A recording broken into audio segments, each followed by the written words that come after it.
I know you heard me on the radio. Flexing. She loved the sound of my voice, it's the best thing. Daydreaming of the jazz all day. Pick up the phone late night with Larry K. I know you heard me on the radio. Flexing. She loved the sound of my voice, it's the best thing. Daydreaming of the jazz all day. Pick up the phone late night with Larry K.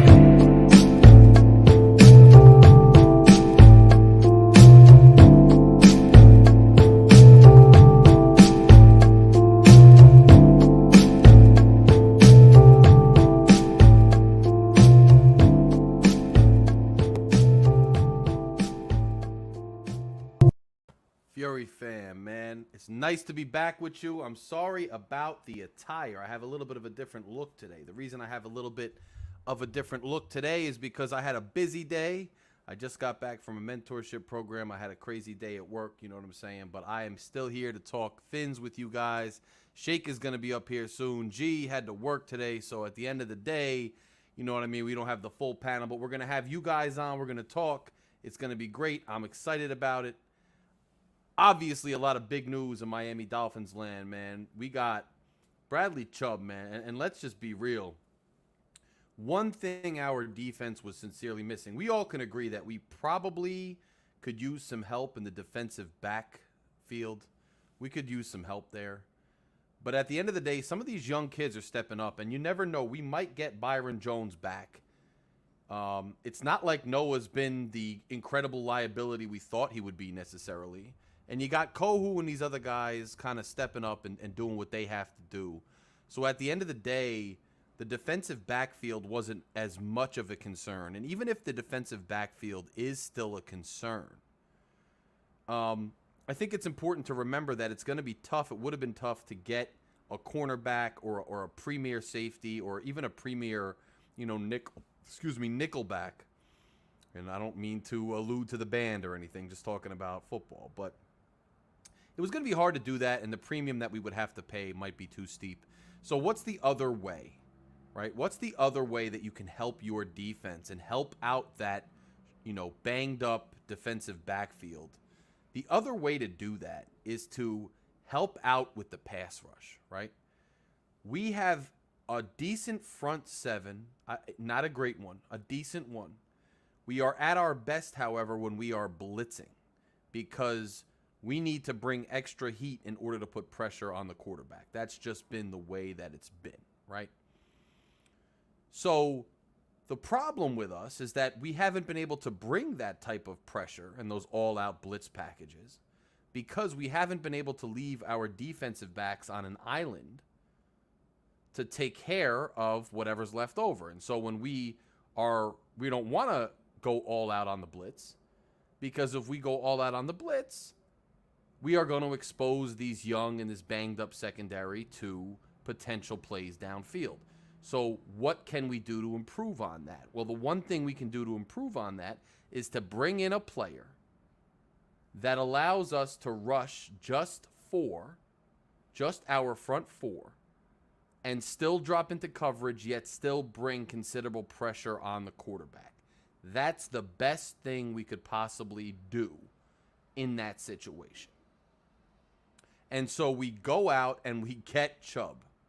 And apparently, according to McDaniel, according to some of these reports, this conversation has been ongoing for a few weeks. So this didn't come as a surprise. And interestingly, a lot of reporters were out there kind of speculating early on that Miami might make a play for Chubb.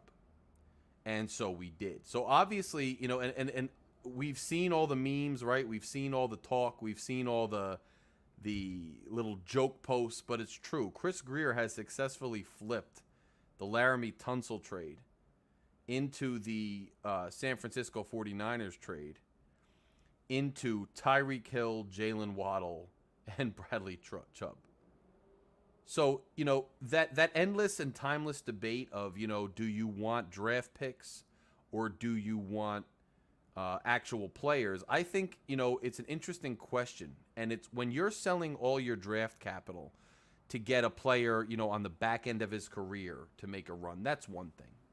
But when you're moving draft capital for proven young players in their prime and approaching their prime, What you're essentially doing is you're taking a lottery ticket, a maybe this could be a star pick, and turning it into, I know this is a star player.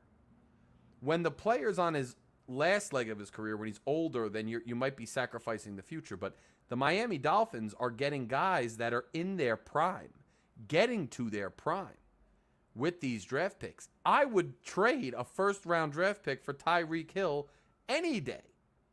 I would trade a first-round draft pick for Chubb any day.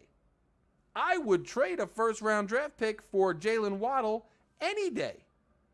Because these are guaranteed bona fide stars in the league, which is what you hope to get with your first-round pick anyway. And Cap, what's up? What's up? Florida-born, Kentucky-grown. What's good, man? What's good, everybody? Kentucky, beautiful state, by the way. I drove through that state. Beautiful state. Covington, wonderful town. Molly's over there. Great state. But we, and Sky's the Limit, which is a great song by the Notorious B.I.G. May rest in peace. Great name. Sky's the Limit. You know, I agree. Miami has a propensity, I guess Grier is comfortable with, Raph, what up? Grier is comfortable with taking the risk on certain players that may have been deemed injury prone or may have injuries in their histories. That's something he does. That's something, though, that you got to do if you're going to make a run at certain guys. You're not just giving up guys who aren't injury prone, right? To get these guys, teams have to have some issue with them. And the issue that a lot of these teams have is some of these guys have some injury histories. That's just what we do. Knock on wood, let's try to stay healthy the rest of the year. We haven't been healthy up to this point. It's been a shame. But he flipped those picks into these star players. If you go back 5 years and ask any team, ask any fan base, ask any general manager, you have 3 first rounders right now. You could trade all 3 of those first rounders right now. And in return, you will walk away with Jalen Waddle in his prime, Tyreek Hill in his prime, and Chubb in his prime. Would you do it? Every single fan base, every single GM, every single coach would take that deal. So Chris Grier has been an absolute mastermind. Clemente, what's good? And by the way, Finn's take, what's up, man? I hope you'll step on the channel tonight, my bro. It's great. It's absolutely great to see you, and I got a lot of positive feedback from you on the channel the other day and on your show in general. So, Chris Grier has just been a mastermind, an absolute chess player throughout this entire process. He has done very, very well, and I will say this, right? Early on, I was skeptical of Grier not early on. I was skeptical of Grier when this whole Stephen Ross, Tom Brady, Deshaun Watson thing unfolded. I was somebody who thought maybe Watson was a good play. I'll admit it, and I'm objective on this channel. I had my concerns about Tua. But Chris Grier, when they first hired Chris Grier, I loved the hire. I thought Chris Grier was not the problem in the front office. I thought he had made a lot of solid picks going back years. There are guys that we had on this roster years ago that were not the Tannenbaum big splashes, were not those type of guys, but were guys that somewhere in the scouting department, somebody had got something right. And I always knew that Grier was behind those picks. I was happy when Ross picked him to oversee an entire rebuild from the top down and gave him control of football operations. Where I got suspicious was when it looked like Ross was starting to meddle in the team. Here's the interesting thing, right? It seems as though Chris Grier picked Tua Tagovailoa knowing the kind of player Tua could be, knowing what he was building, knowing what he was doing when he traded away picks, and did all the things he was supposed to do and should have done, and has now built this team the way it is. Chris Grier, it's been widely speculated, was a leading force behind getting rid of Flores and bringing in Mike McDaniel, and we all can have our opinions on Flores one way or the other, and we certainly all have our opinions on the lawsuit and those type of issues, which I think are a problem that needs to be discussed in the NFL. But it seems as though Chris Grier wanted somebody at the helm of the team that he had built, that he trusted to lead and execute his vision. And we are now finally, Bentley, what's good? Revo, what's good? We are now seeing the fruits of Grier's labor, the vision that Chris Grier had come to fruition. There is absolutely nothing you can tell me at this juncture negative about Chris Grier. He has masterfully ripped down a team and masterfully made this team into one of the top contenders in the NFL. Do you understand how refreshing it is? And if you were not a child in the 90s like I was, or a child in the 80s like some other people, you do not remember the Miami Dolphins as the contenders that they are today, as the front page news, as the headlining team that they are today.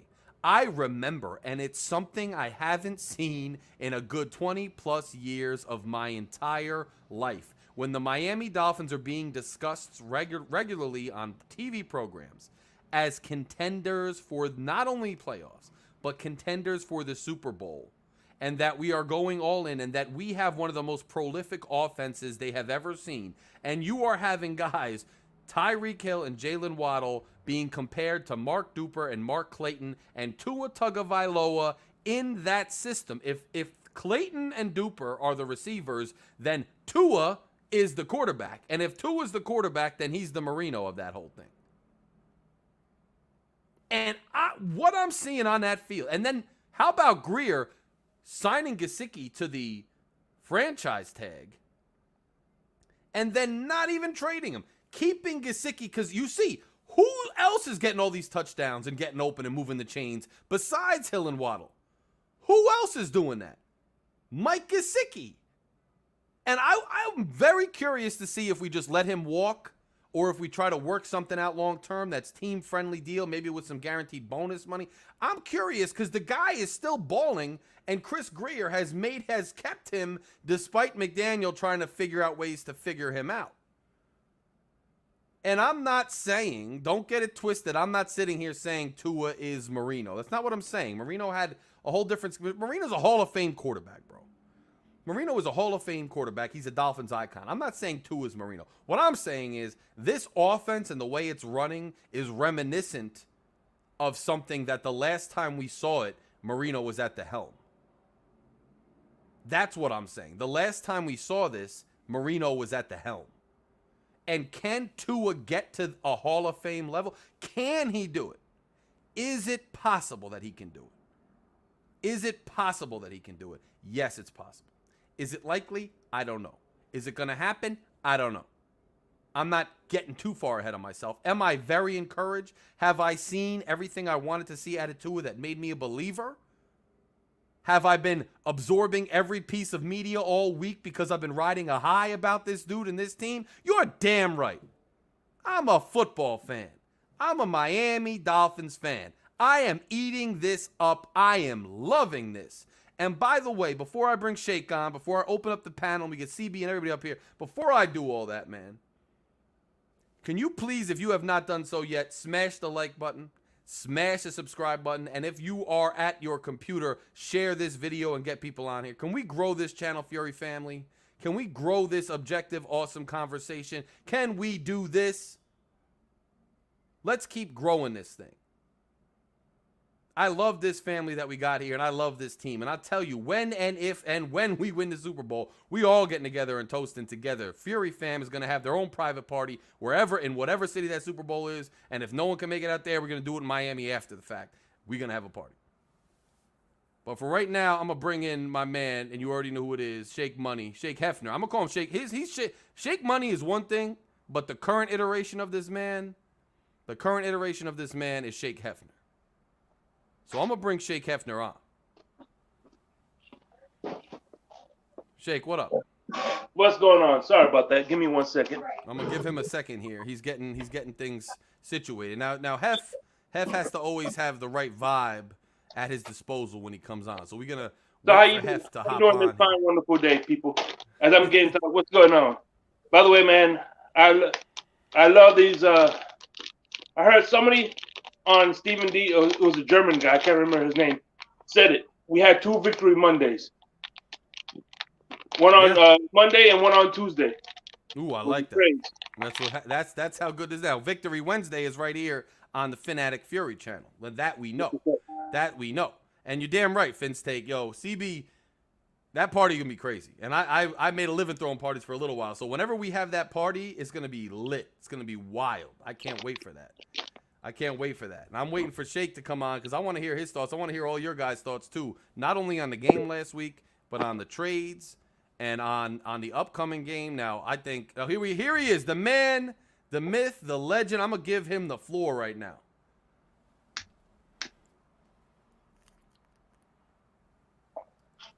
Shake. Oh, you got the pipe? Oh my God, this is how, look, you'll understand. I told you I'm feeling great and I'm riding this high. Let's be real. This dude is riding a high so much, he switched from a cigar to a pipe. You got my man feeling so on air. The Dolphins got my man feeling so on air down there in Florida that he sparked a pipe up with the Miami Dolphins robe. Yeah. I'm just going to say that, then I'm going to turn it back over to this dude. That's it. I'm just going to turn it back over. See him? See, this is my dog right here. Not only did he give me my pipe, he got me my slippers too. But no, man. We are going to today. It was a great win. I think Tua played a great game. You know, I love the trade because at the end of the day, man, you can never have enough pass rushers, and we got a running back that is going to fit our scheme to a T. So yes, forgot about that, Shake. I forgot about that, and at the end of the day, the fact that we're going to have that running back, which I thought was another huge. So I get in my car actually on lunch break, and there's no trades that happened all day, and I'm like, what is Miami going to do? Is Miami going to do anything? And I hear the reporter come on ESPN radio, and they say, oh, Miami's made a trade. And I say, oh, I didn't hear that. And it was literally breaking news right when it happened. That's why I pulled over and shot that little video with my tie on and everything. And I'm listening, and they're like, okay, what did we give up? And it's like, we got Chubb. And I'm like, oh, that's huge. And it's like they gave up a first-round pick they got from San Fran, which we know is almost a second-round pick at this juncture. And then I'm like, they gave up Gesicki. They gave Gesicki. Then Edmonds. And I'm like, what a perfect trade to give up Edmonds. And then I find out they got Wilson the next, 15 minutes. And I'm like, they upgraded their running back room. And I'm no hate to Chase Edmonds, but something about his style, something about the way he played was not meshing with the way we wanted to run offense. And now we get a kid who, Mike McDaniel's at his press conference today saying that when he met him, he was running like mock routes, guarding him with his jeans on. And he's known the kid that long when they were going to draft him, who perfectly fits his scheme, who probably is going to be, because Mostert is not going to carry the load. Mostert's too fragile for that. So now you got a guy who can carry the load a little bit better. And don't forget you got Gaskin and you got Ahmed, who I like too. But now you got Mostert and Wilson. Now you upgraded the running back room, which is the lesser story, let alone the pass rush that you upgraded. It's just what a masterful day. What a great time to be a Fins fan. We're not sellers, we're buyers, Shake. What do you feel? Right. And by the way, I love the drip, man. I love the threads, man. That is. I appreciate it, bro. So you know what? I was actually at, work, and I had an event right before this, so I just wound up wearing this. And I'm driving home, and I'm thinking, I could throw on my usual polo, but I was like, you know what? This is green. This is me. This lighting is me. I was like, let me just embrace myself. Maybe I'll switch to this. I don't know. We're gonna see, Shake, because you got the drip. I had to have the drip. We're just rocking out the way we are. We're comfortable in our own skin, sir. So that's where we at. By the way, I'm ready to make my cocktail. All right. So we're gonna. Shake, tell them a little bit about what we discussed earlier with this cocktail situation. I have two names, or actually three names. I'll let you put it on the community tab. You could put whatever you want. It could be the rusty Tua, the salty Tua, or the spicy Tua. Ooh.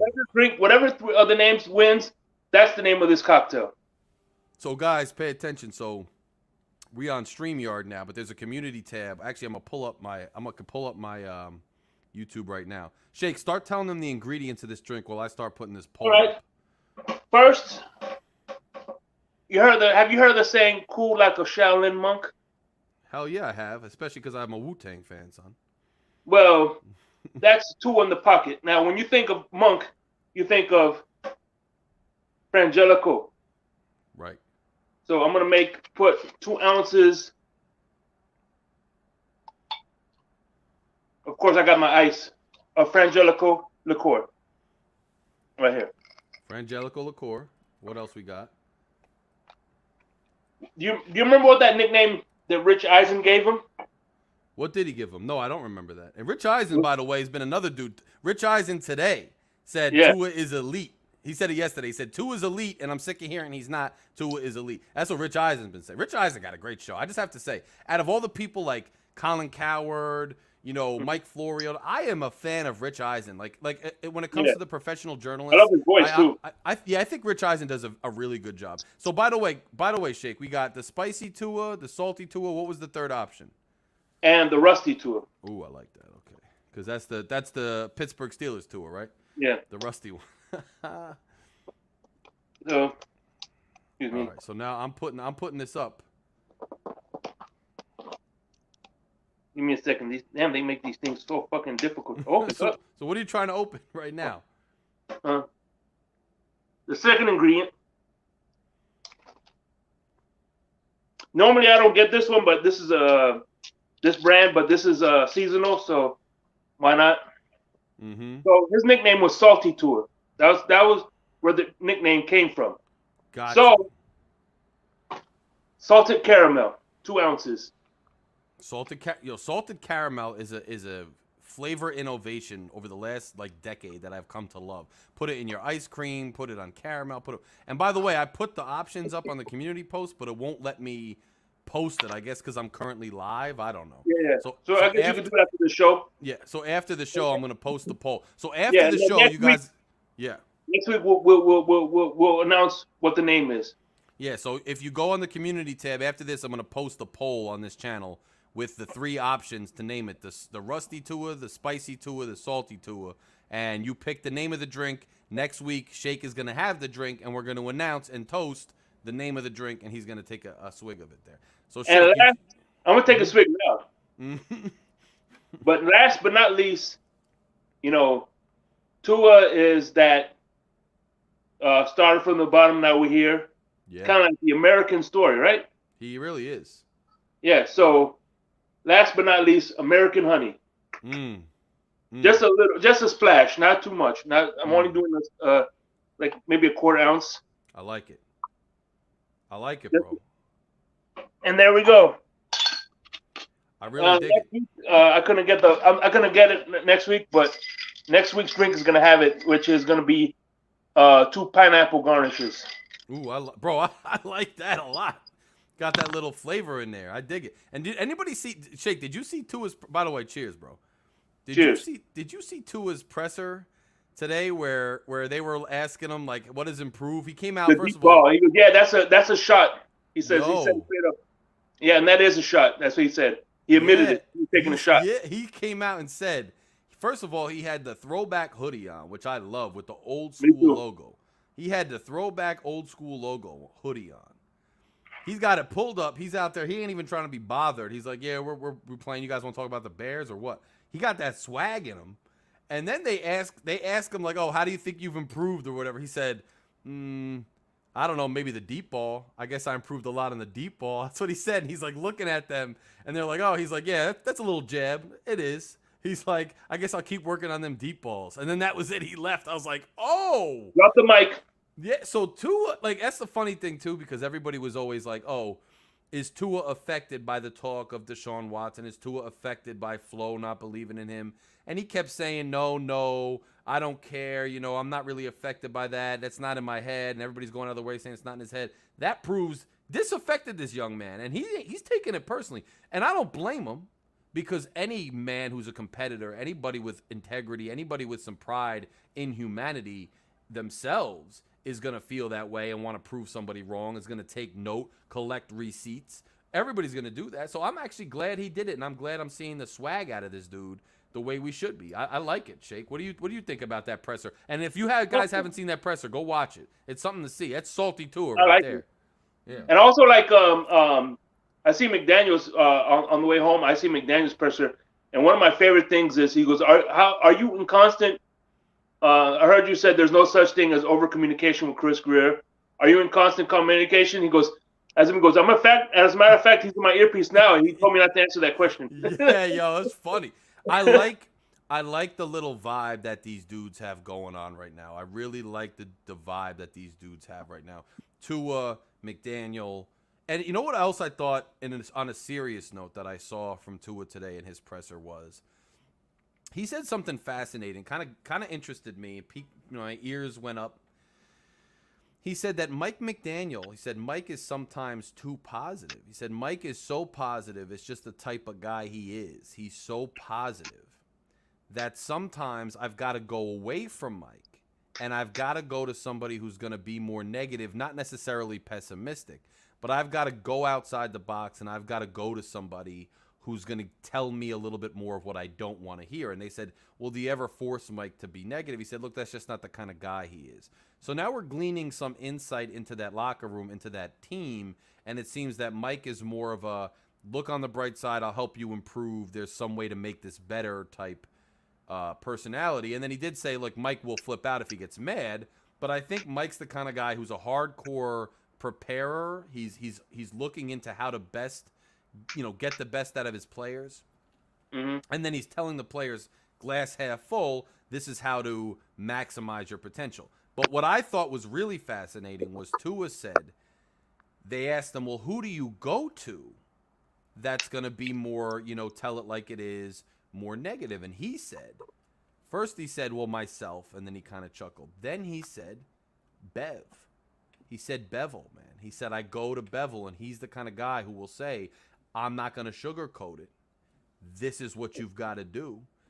You're going to have to learn this and master this, or you're not going to succeed. And one thing I will say is I keep forgetting who they brought on as the quarterbacks coach, on this team. I don't forget the name. I'm saying I keep forgetting about him. Mm-hmm. And he is, when his name popped up, I was impressed with him being the quarterbacks coach. And I think some of what we're not even necessarily honed into, but we're aware of, but we're not thinking about on a daily basis as Dolphins fans, is yes, McDaniel has a potential, a certain skill set. McDaniel brings a certain thing to the table.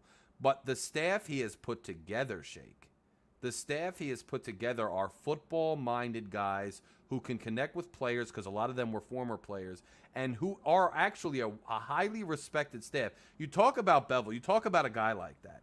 Compare that to Flo and who he was bringing on the offensive side of the ball. I know initially he was bringing Caldwell in. That fell through. It was illness, but he never came back. It's night and day. It's night and day, Shake. McDaniel has brought in guys who he's not afraid. His ego is not threatened by these guys coming into this room and having a say, to the point that Tua is openly saying, sometimes Mike is too positive, I got to go to Bev. That, I think, is part of the reason we're successful, and it says a lot about McDaniel. What do you think of that? Well, one thing that makes sense is because you got to remember that Bevel, he was known for there was a big incident in Seattle where he called out Russell Wilson, where he called out Aaron Rodgers. So, and publicly too, right. He's not afraid to call out his players if they're messing up. So, I think that he's a good yin and the yang, if you will. Yeah, and it makes sense. And then you see Cap in here saying that Reggie McKenzie and Marvin Island have definitely helped out Chris Grier. Reggie McKenzie's another name that Big O is always talking about it, but it's true. There's a lot to be said for him too. Like we don't even necessarily talk about the support staff on the coaching side or the GM side, but it's making a big impact. These guys were not afraid to bring in other talented individuals to work under them and then to delegate responsibilities. And I think we're seeing that pay off a lot, Shake, and it's a great thing to be doing. Speaking of Flores, you know how Flores, Mike Tomlin, when Mike Tomlin said, hey, I got a linebackers coach, and Flores says, I'll take it. He's like, holy crap, you want to take this job? I'll take it. I think that's how it is with Reggie McKenzie. Reggie McKenzie, he could be a GM anywhere on the other two teams. He could be Grier's job. But once Chris Grier found out that he'll take his job, whatever, he was like, holy crap, I'll hire you in a minute. Where do I sign?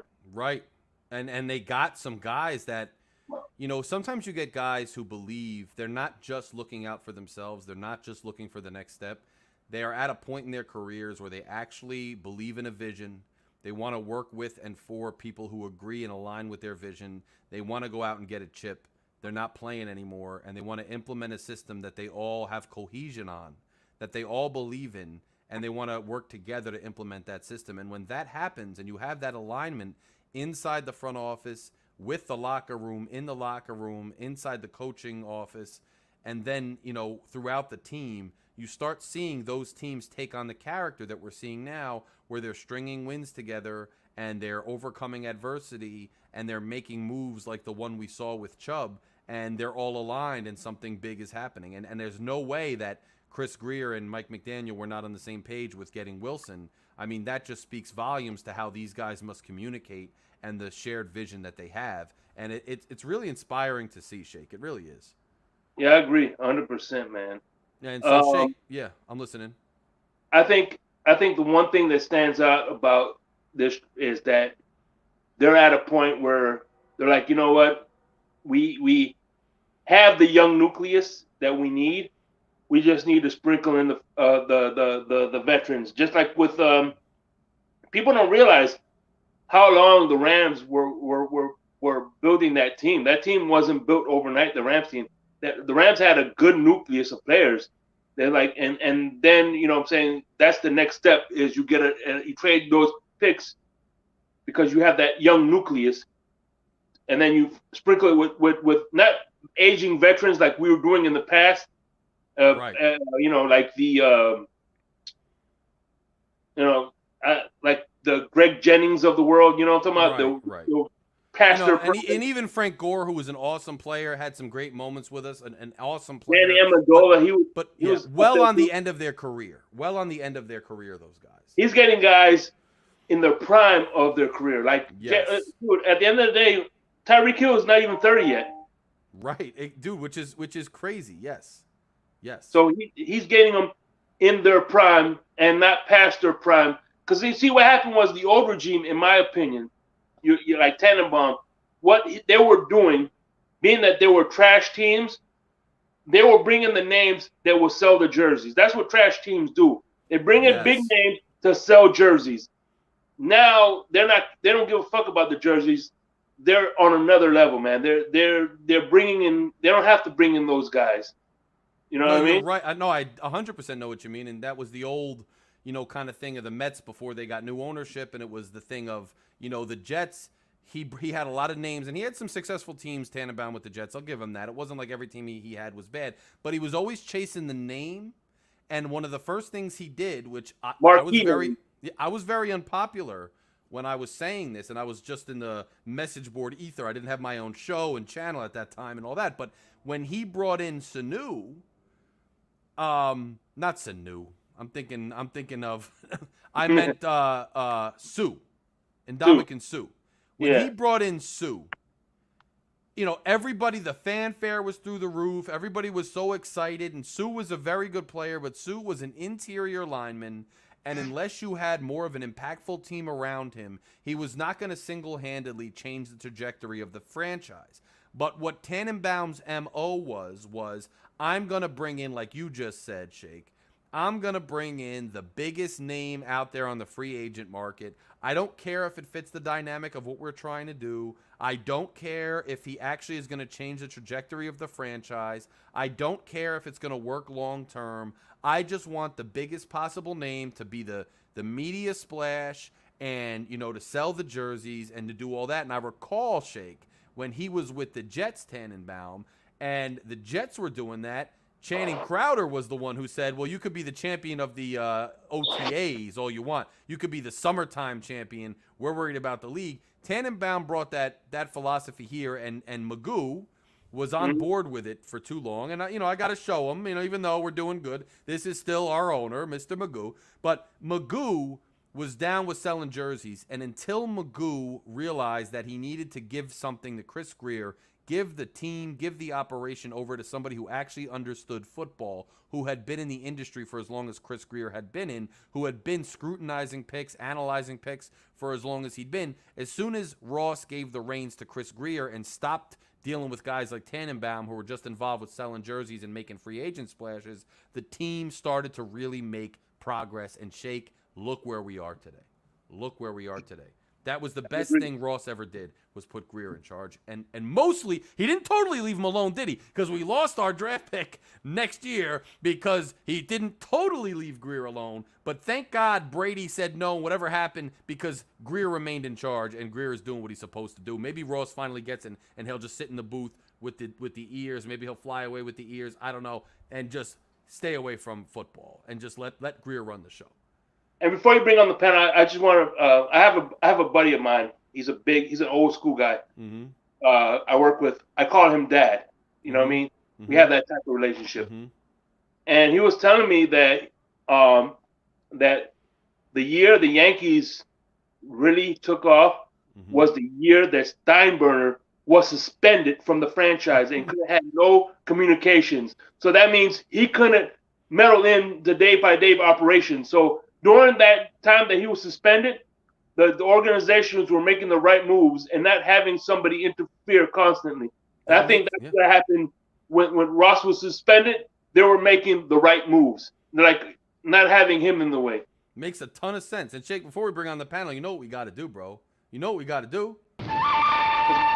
The good. The bad. The ugly.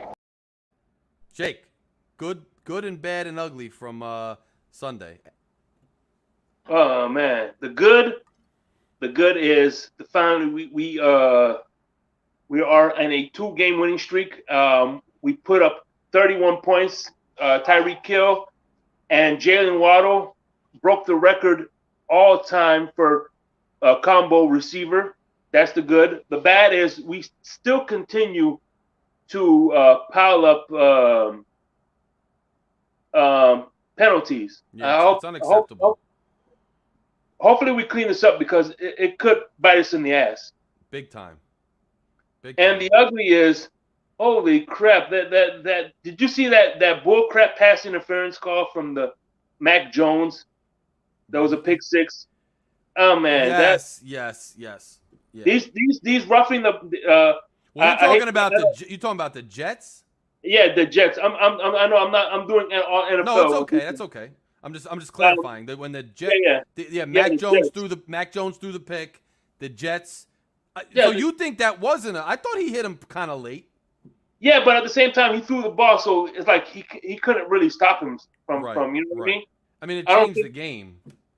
I don't think it was as egregious as, you know what I'm saying? I think Tua got hit worse than that and no flags were being thrown. No, I think Mike Flores and Chris Sims coined the phrase "nothing the passer." I think that was another "nothing the passer," man.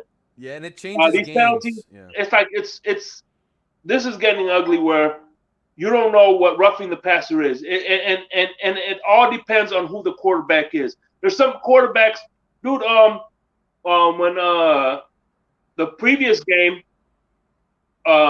who's the quarterback for Justin Fields got hit way worse than that. I'm talking about he almost got his fucking head knocked off. He was in the pocket, and no flags were called.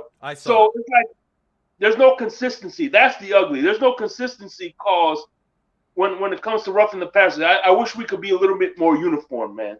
And you know what? I was going to say that, Shake. Actually, as you were talking, I was going to chime in and say, no, but you're right. I was going to say the ugly, to sum up what you're saying, is the lack of consistency in officiating in general.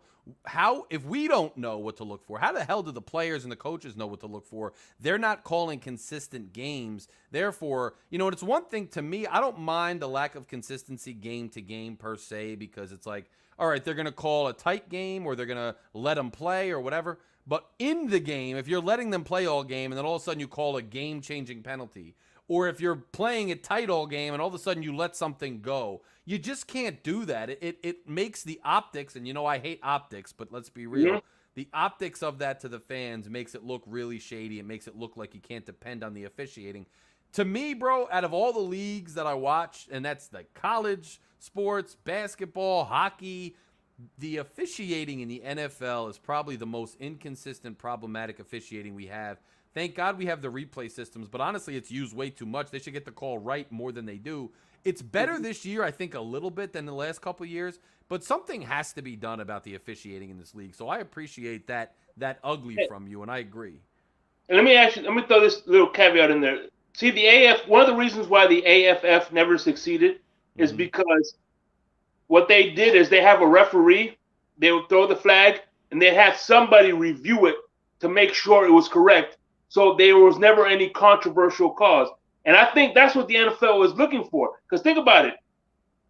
That Saints blatant no pass interference when they lost the Super Bowl, they were talking about it for weeks at a time. Weeks. Right. And guess what? You're talking about the NFL. If you're talking about the NFL, no, so right. I think, it's the money. I think they're blatantly doing this to cause controversy. Controversy means it's possible, bro. I can't rule it out. And by the way, guys, I'm going to bring on some of the panel members. But before I do, if you haven't yet, scroll right below here, right below this video, and smash the subscribe button. If you're enjoying this show, if you enjoy any of the content on this channel, smash the subscribe button. Go ahead and like the video. The super chat is open. You want to headline yourself, donate a little money from the channel. The super thanks is open. We appreciate all donations. We appreciate everything that everybody does for the channel. And with that being said, I'm going to bring on some guests here. We got a lot in the background, man. I'm going to go ahead and I'm going to bring them in the order they stepped up, Shake, and let's take them on one at a time, see what their thoughts are, my brother. What's going on, my brother Todd? How you doing, man? I'm doing good. You know what? I got a different ugly for you that we won't have to see anymore. What's them giving the rock to Chase Edmonds instead of having Miles Gaskins active, and that was the ugly for me in the game. And now we don't have to deal with it no more, so I'm happy. Yeah, and you know what's funny, Todd? Chris Grier said that one of the conditions for the Chubb's trade was they insisted on Chase Edmonds. I know. But you know what? Honestly, I think he'll fit with their running system better. Yeah, I agree. There's definitely certain players have certain styles. And honestly, his style did not fit with our running game. And I think it played in part to why he was dropping passes, because his head wasn't in the game, because nothing meshed. I could see that. Yeah, and I even looked at some of the stuff, like I was going back through some of the highlights from earlier in the season. He was catching some passes, and ever since Cincinnati with that drop touchdown pass, and just from there, not only was he dropping everything, but he was completely ineffective in the running game. Hey, if you have a chance, go back and look at the 4th and 2. Mm-hmm. No, I know that. Whole, he was I could have walked backward. I could have walked backwards and scored possibly on that one. Yeah. No, you're right. It's nuts. It really is. I've explained it on other platforms. This system requires two things: speed and vision. I played running back in high school. You have to have vision on this type of thing, because it's all about your cutback lanes and your holes where they're being formed. And that's why you see Moser, you notice when he goes to hit the holes, he doesn't hit them that hard at first. Once he gets past the line, that's when he turns it on. Right. No, it's a good point. The style of runner and the way that they run is a big part of it. I think Wilson's a much better fit to what we want to do. Wilson is all right. The man was on pace for 900 yards in San Francisco. Mm-hmm. That's the same system. What do you think we're going to get? Exactly. No, it's going to be great. I thought it was a brilliant move, like not even being talked about enough, honestly, because Chubb rightfully gets a lot of attention, but this dude is a huge get for us. But you want to know our running game hasn't gotten off, but that's because Moser can't handle more than 15 plays in a game with his knee and everything he's coming back from. And then when we took him off the field, we got nothing except for one game of Miles Gaskins. Right. So now when you take him off the field, you're putting somebody in who can do the same thing he can. So you're going to see our run game get a lot better. No, I agree with you. And by the way, Shake, I want to bring this up to you in the panel here, because Dolphin72 makes an interesting point about your ugly comment with the officiating. He said, officials study game day opponents too. If a team is well known for creating penalties, I believe the officials maybe are more judicious to call more penalties against that team. I.e., if a team is known to lock at the line of scrimmage or sneak in holds, the officials are going to try to target. Okay, well then let me ask you. I agree with that, but that has nothing to do with how hard the quarterback is being hit. True. Then let me ask you another question. Why does it look when we have a defensive end who looks like he's changed jerseys because he has somebody wrapped all over him? Yeah, the whole thing. I know. No, you're right. It's bad. Actually, as a matter of fact, I've seen Jaden Phillips 2 or 3 times being held. Yes. No, and not just being held. I'm talking about he was wearing them like he was he changed uniforms when you look from the back. That's how bad he was being held. Yeah. Cam Wright used to be held all the time too. I remember that too. Yeah, but now that's the one thing I love about the Chubb acquisition is now you're not going to be able to slide all the protection to Phillips. Right. No, 100%. And now people are not talking enough about that. I think one or two people mentioned it, and I was thinking it. This is going to open things up for Phillips as well. Oh my God! Yes, yeah. They're both going to eat. Yeah, which is going to be absolutely great. So, by the way, RD's on. RD, what's your thoughts in general, my bro? Good to see you. Welcome to another Wednesday night on Fury Fam and LG shaking the panel, my brother. How are you? How's my brother? Yes, guys. Yes, Victory Wednesday. I love it. It's been a great weekend all around. Great trade deadline. The fan base is, balling right now with optimism. Everyone's excited just like they were after that 3-0 start. We really, faded there for a bit. The sky was falling. We were back in our Civil War status with the fan base tearing itself apart. I think these trades were just dynamite. I think the conviction plays, like the big trades that we have made or the big signings that we have made, I don't think, and even the Byron Jones one, I think for the first 2 years, he was really good. It's been a real setback with this injury, but I think all the big moves, they've always panned out, whether picking Tua, whether making the coaching change. I think the big moves have always panned out, and this was just another big move with Bradley Chubb. I have no doubt in my mind that he's going to, dominate at his position. He's going to fit like a glove. And I'm super stoked and excited. And to add to the point that you guys are making with the inconsistency of penalties, there's a lot of ticky-tacky penalties that we saw with the Minnesota game. There's no reason for it to be 4 straight penalties against you. You know what I mean? But it happened to the Lions as well. They had 4 penalties, 3 penalties against them right away. I understand that Chris Wilkins was called 3 times for encroachment. And I looked at that game and I'm like, no, he's lined up okay. I mean, there is a lot that's out there that's inconsistent. But when you are facing a team that you are far superior, better than, right?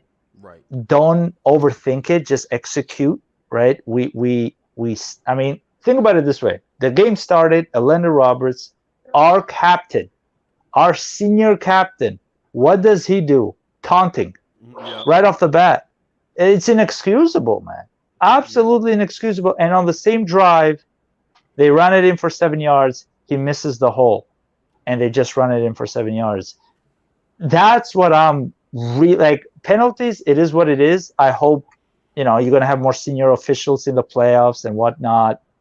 And obviously the team will be more seasoned, especially on offense, because there's been a lot of plays that you can't blame anybody but ourselves, the execution. But I'm more concerned with our more senior veterans when they set an example that is okay to act like a fool on the first play of the game. It was just 21-7, brother. 21-7, just like that, we were down 21-7, it felt like, because we got off to the wrong start, and we have had 8 games so far in the season. Only 1 time have we received the ball versus the Pittsburgh Steelers, and we were up 13-0. We got to start receiving the ball first and get our offense rolling, rather than rely on our defense to get off the field. And even though we got Bradley Chubb now, it doesn't matter. It's a lot harder to get in rhythm than it is to make adjustments in the second half to stop the other team. You understand? So just stop kicking it off anymore. And I think that's McDaniels. He's got to quit that. Hey, by the way, I'm glad I you brought that up, Todd. I'm going to say one thing. One thing that I'm that's been circulating that I like. McDaniels went up to Josh Boyer, and you could read his lips. He says, when he got all those penalties, fix this shit. So at the No, end he of the didn't. day, He didn't say it to Boyer.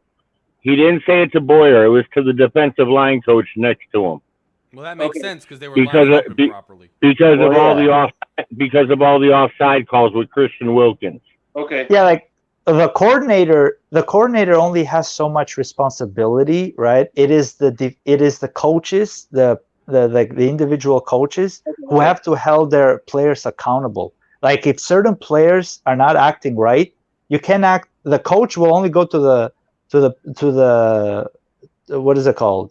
To the individual coaches, the positional coaches, and he will like fix it because it's everybody in that position that's has to be accountable. So Well, what the do you D guys line, put the O line, right? What do you guys put the penalties on? Because the whole team has a Well, bunch of we're- put it on we are McDaniel. gonna Who ha- do you put it on?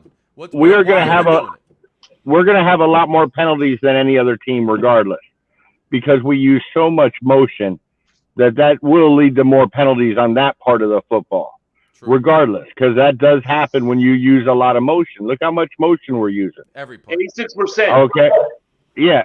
So when you're doing it on every play, you're going to have to eat some penalties because that does happen. You got motion, you got RPOs. It is what it is, right? The offsides calls, I put that a lot on the players because ball game, I trust ball game a lot. I don't know if you all know who ball game is. Yeah, he's the OG, man. He's a good dude. Ball game said you go up to the official when you're lining up. All you have to do is ask if I'm on sides, especially certain players on the edge, and they will tell you no, you got to move back. We used to do that in Pop But Warner you in high have- school too. We used to do But that you in high have to school. ask. You have to ask, and they're not even asking. They're not even taking the time to ask, Right. and that's the problem. And you know what's funny is one of the penalties that happened last year that used to irritate me was they didn't do something as simple as saying, "Hey, I'm the eligible receiver," and then when they went to go do a Right. pass, an eligible receiver down the field. That's That was something the they fake. could Now the other tell the referee, "I'm the eligible The- receiver." the other reason for them offsides calls, I think they're pressing. They've been pressing because they're not getting the pass rush we need. We're not getting the sacks. I could see So that too. I think they're pressing a little bit harder than they should. Mhm. And, they're trying to get that extra little step. When all in turn, if you step back about 3 inches, 4 inches, you can actually get more pop into the offensive lineman coming up. Yeah, I can see that too. So there's a lot to be said about, I think the defensive line coach, he's done pissed me off enough because we don't run enough stunts. I look at every other team kill us with that. Yeah, we don't run enough stunts, And I think and that hurts our organic pressure, without But having a that's- blitz. That hurts that- our pressure. that's not really the D line. That's again the coordinator because the coordinator would have to draw up those stunts. That's the defensive line coach. He should be going up to the coordinator saying you need to get this in. Yeah, but it's the That's coordinator. a mix of the two. The coordinator's got to call that Yeah, play, and then he's the gotta execute it. execution of discipline, right? That's on the individual coaches. But when it comes to the actual play design, the coordinator's got to dial up the different blitzes or accordingly, right? And I'm telling you, he has had to overplay his hand, Boyer, because there's a lot of pressure on him for various reasons, right? Y'all And do I realize think when you have talent like Bradley Chubb, Yeah, it's gonna help. It's gonna help. pressure. y'all do realize When you this have is Tua Baker's being last year. Tua and stable now, the offense is stable and they're clicking What's going on, Listen, man? How you because doing? a lot I'm of that good. secondary also was thrown many curve. No, you're right. So now they subside a little bit and he'll feel more comfortable. So listen, Y'all do realize this is Baker's last year probably after they restructured and made it easier to get out of after this year. He is not good unless you're blitzing him. And if we're trying to go more organic with the pass rush because our secondary's hurt and we want to keep more people in coverage, That's another reason I think we got Chubb. Yeah, No, he's I a agree. 4-3 guy for sure. So listen, now I'm going to ask you guys to just stand down for a couple minutes because I want to bring Mountie and John on because they've been waiting patiently in the back. So Mountie, Not you a first. problem. Mountie, you first, then John. What are your thoughts in general, man, on this week, on the trades, on the game, the past game, the upcoming game? You guys fire off, man. Go ahead. Hey, first of all, greetings and salutations to every one of you on the board. That's You what's too, up. Green brother. to you. Hey, brother. hey, man, look, there was a lot of look. The penalties are an issue. It's an issue whether it's from the coach's side or the refs are just being overzealous in what they're doing. They don't know what they're doing or what have you. Listen, I would hate for us to be on the cusp of the playoffs or in the playoffs or God forbid the Super Bowl and the penalty fucks us. Because we're being reckless, we're not paying attention to detail, okay? We're not doing what we need to do. We can't let the referees, the circumstance, take it from us. Okay, we can't allow that to beat us. Although good game, you know, Tyreek Hill is fucking amazing. He deserves every dime he's getting. You know, he's when Tua is a little off, he kind of bails him out because of his fucking extraordinary athleticism. You know, we won. We didn't win like we should have won. To me, we should have blown them out. And on the brighter side, this Chubb trade is huge. I'm gonna tell you right now, and I don't know if Shake. I know you probably heard me on other panels. Emmanuel Ogbah needs to be embarrassed because we have to bring in another guy to do what you're supposed to be doing. Okay. I want to offer you some. Here's the thing: Emmanuel Ogbah really wasn't known as a pass rusher. He was more known just like I with, agree 100. It's also a 3-4 defense. The outside linebackers got to bring that pressure. Jalen Phillips, Chubb. He's got to bring it, but it's not his duty the same way it is a Jalen Phillips, a Chubb, and that. I think number 43 has been more at fault than Ogbah on the line.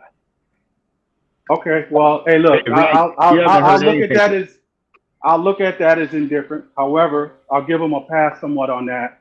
However, he last year, well, how many sacks he had, y'all? What, 10, 9, something like that? They were bringing heat. 9.5. Yeah, and that's what. And we paid him based on that. We paid him on that. See? But see, that's the problem. We paid him when he got those sacks was in the zero blitz when everything's getting confused. He'd have them again if we had healthy corners. We have and not been able to he would come out as a free runner, rusher. Yes. Exactly. We have not been able to do that without Byron Jones on the other side of X. Yes. And see, that's it. Hey, Shake, and I'm gonna tell you guys right now. That's why I'm totally against building from the back forward. You build from the front back. Because if you have a good pass rush, you don't need A1 DBs. Well, but I think this, and Shake, I'll let you go in 1 second too.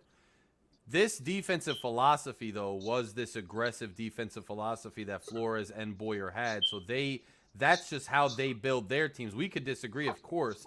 They build their teams. I want lockdown secondary so that I can get creative with heat that I'm bringing and really destroy quarterbacks, confuse the hell out of them, and that's how they built it. Now we see the vulnerabilities of that philosophy when your DBs go down. They've been trying to build depth, but like Trill is hurt. These guys are hurt too. So, you know, it's just a philosophical thing. I will say one more thing before I hand it over to Shake and then back to Mountie and then I want to get John on.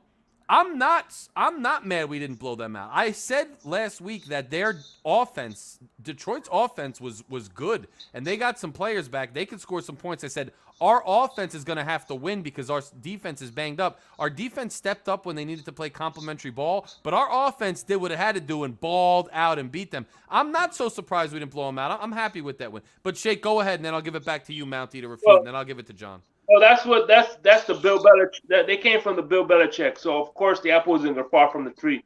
So Bill Belichick, that's how he does his offense. If you look at his dynasties, the cornerbacks were his most expensive paid players.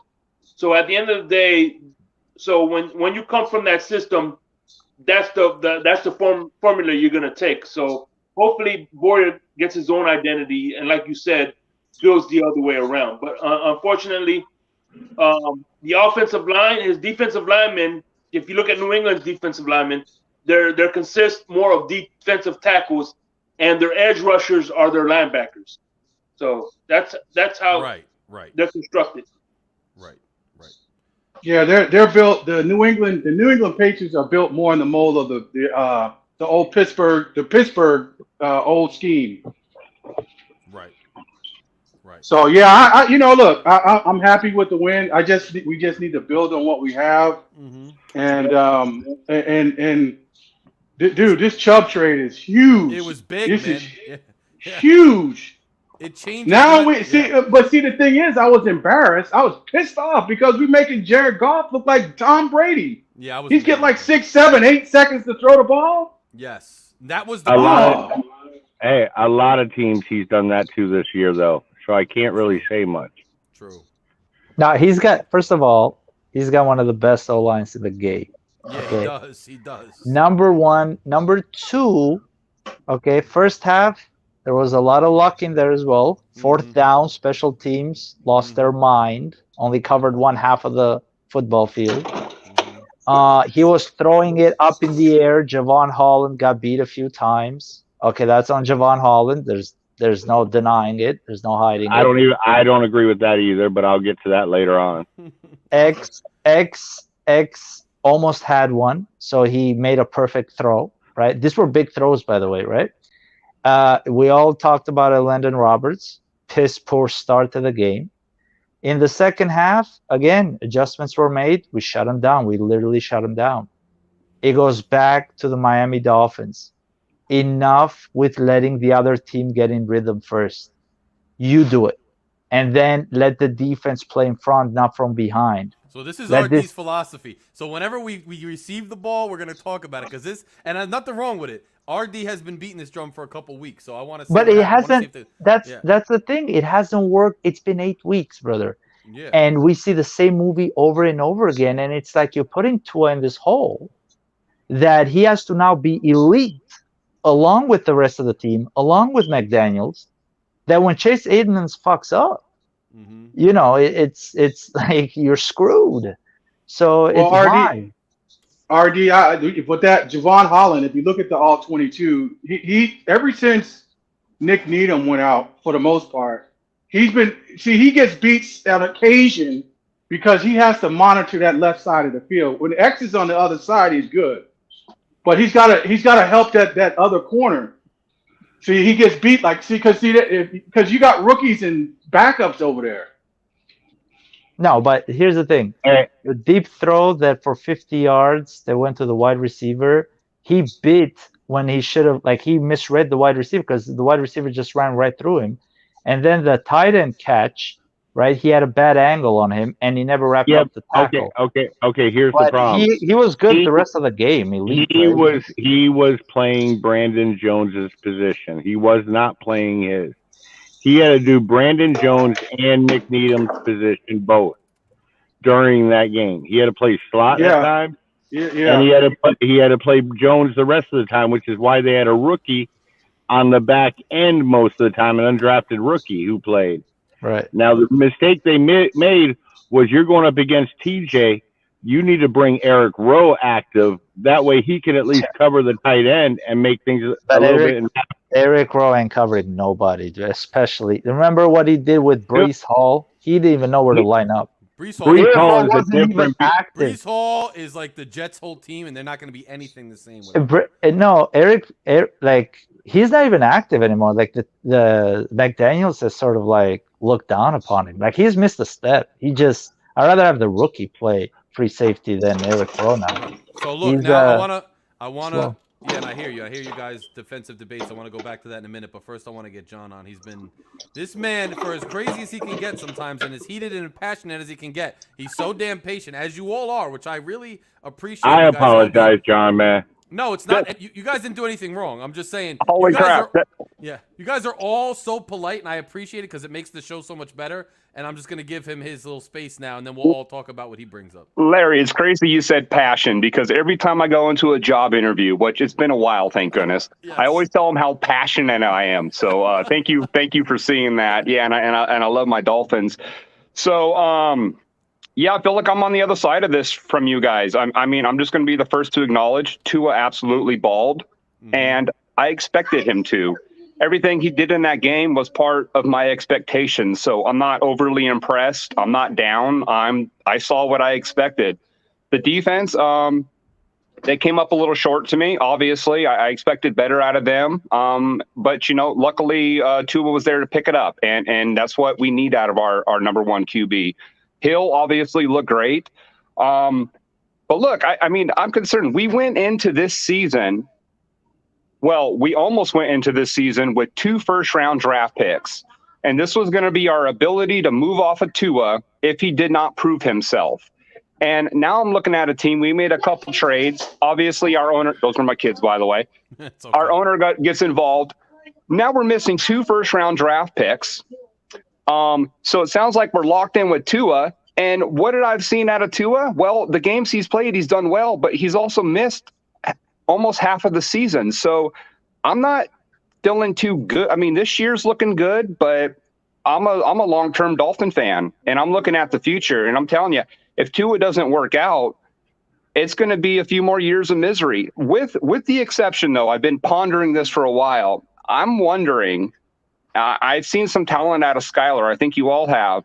I wonder if he might be the insurance here that has allowed them to go ahead and trade our first-round pick, because they might be thinking if Tua doesn't work out, we could already have a replacement on the bench. So I agree. Hey, John. John. I will. Oh, go ahead, sir. I was just saying Skyler needs to be number 2 right now. We need to say Bridgewater's not touching the field again this season. I read. Hell no. No Bridgewater at all. Oh, thank you. Yeah, no. Don't even suit up. I think everybody knows that. Yeah. I heard somewhere they were trying to trade Teddy, but there wasn't any real suitors for like a decent Do enough. you expect any? They just kept him. But to add to the point of like they're all in on Tua, right? They're all in on Tua, but the only thing with Tua has been his durability. But now with Skyler, you have a solid backup that I think he just wasn't given a fair shake those first 2 games. A lot of unlucky plays. I think with time he's gonna catch up, and in the span of a regular season, if Tua has to miss a month for whatever reason, I think Skyler comes out, winning 2, losing 2 type of thing, and holding the ship steady. But yeah, I think they're just like Tua. The only way he's coming off now is this NO Flores show now. Hey, you the do only way know he's coming off is if he's injured. You do know Tua could have played against Minnesota, but it would have been short. It would have been short on practice, and Armstead was not going to play, and you weren't going to throw Tua back out there short on practice without Armstead playing, or our left tackle playing. Plus, the optics would have been terrible with that. And John, you make a good Exactly. point. The only, I think, let's be honest here, and I think we can all agree if we're being objective. And I was not a big Tua guy early on. The fact is, the only question really remaining about this kid at this juncture, unless he just starts laying eggs everywhere, which doesn't seem likely the way he's played, is his durability. But if you have Skyler, whether it's I like what RD said, like just as a good backup. So if Tua has a tweak here or there and has to miss time, this kid can step up and win games for us. Or whether it's Skyler is legitimately the insurance policy, meaning if Tua's like knocked out of his career, they believe Skyler could be the guy. I think both those things are possible. And they are all in on those 2 kids. And they decided, whether we agree or not, they have decided based on what they've seen from Tua and Skyler that they're good at quarterback and they're comfortable trading those picks. And John, that's exactly. I agree with every one of you when you say Skylar Thompson was the insurance policy, because once Grier knew, because he probably knew once that investigation started that Ross was going to be found guilty. He knew that. That's why he went and grabbed Skylar Thompson. And John, Smart. just to bring up what you said, about you weren't as impressed. You know, you kind of expected that from Tua in that game against Detroit. Look back against the quarterbacks that have played Detroit. They've had pretty good games, but Great games. but nothing on the level of what Tua did. Tua's been when Tua plays Respect. right now, I've been just I'm excited to watch this kid play, and I'm turning into and I was not that dude. So Dude, it's not like 80% completion percentage. Look, guys, balling.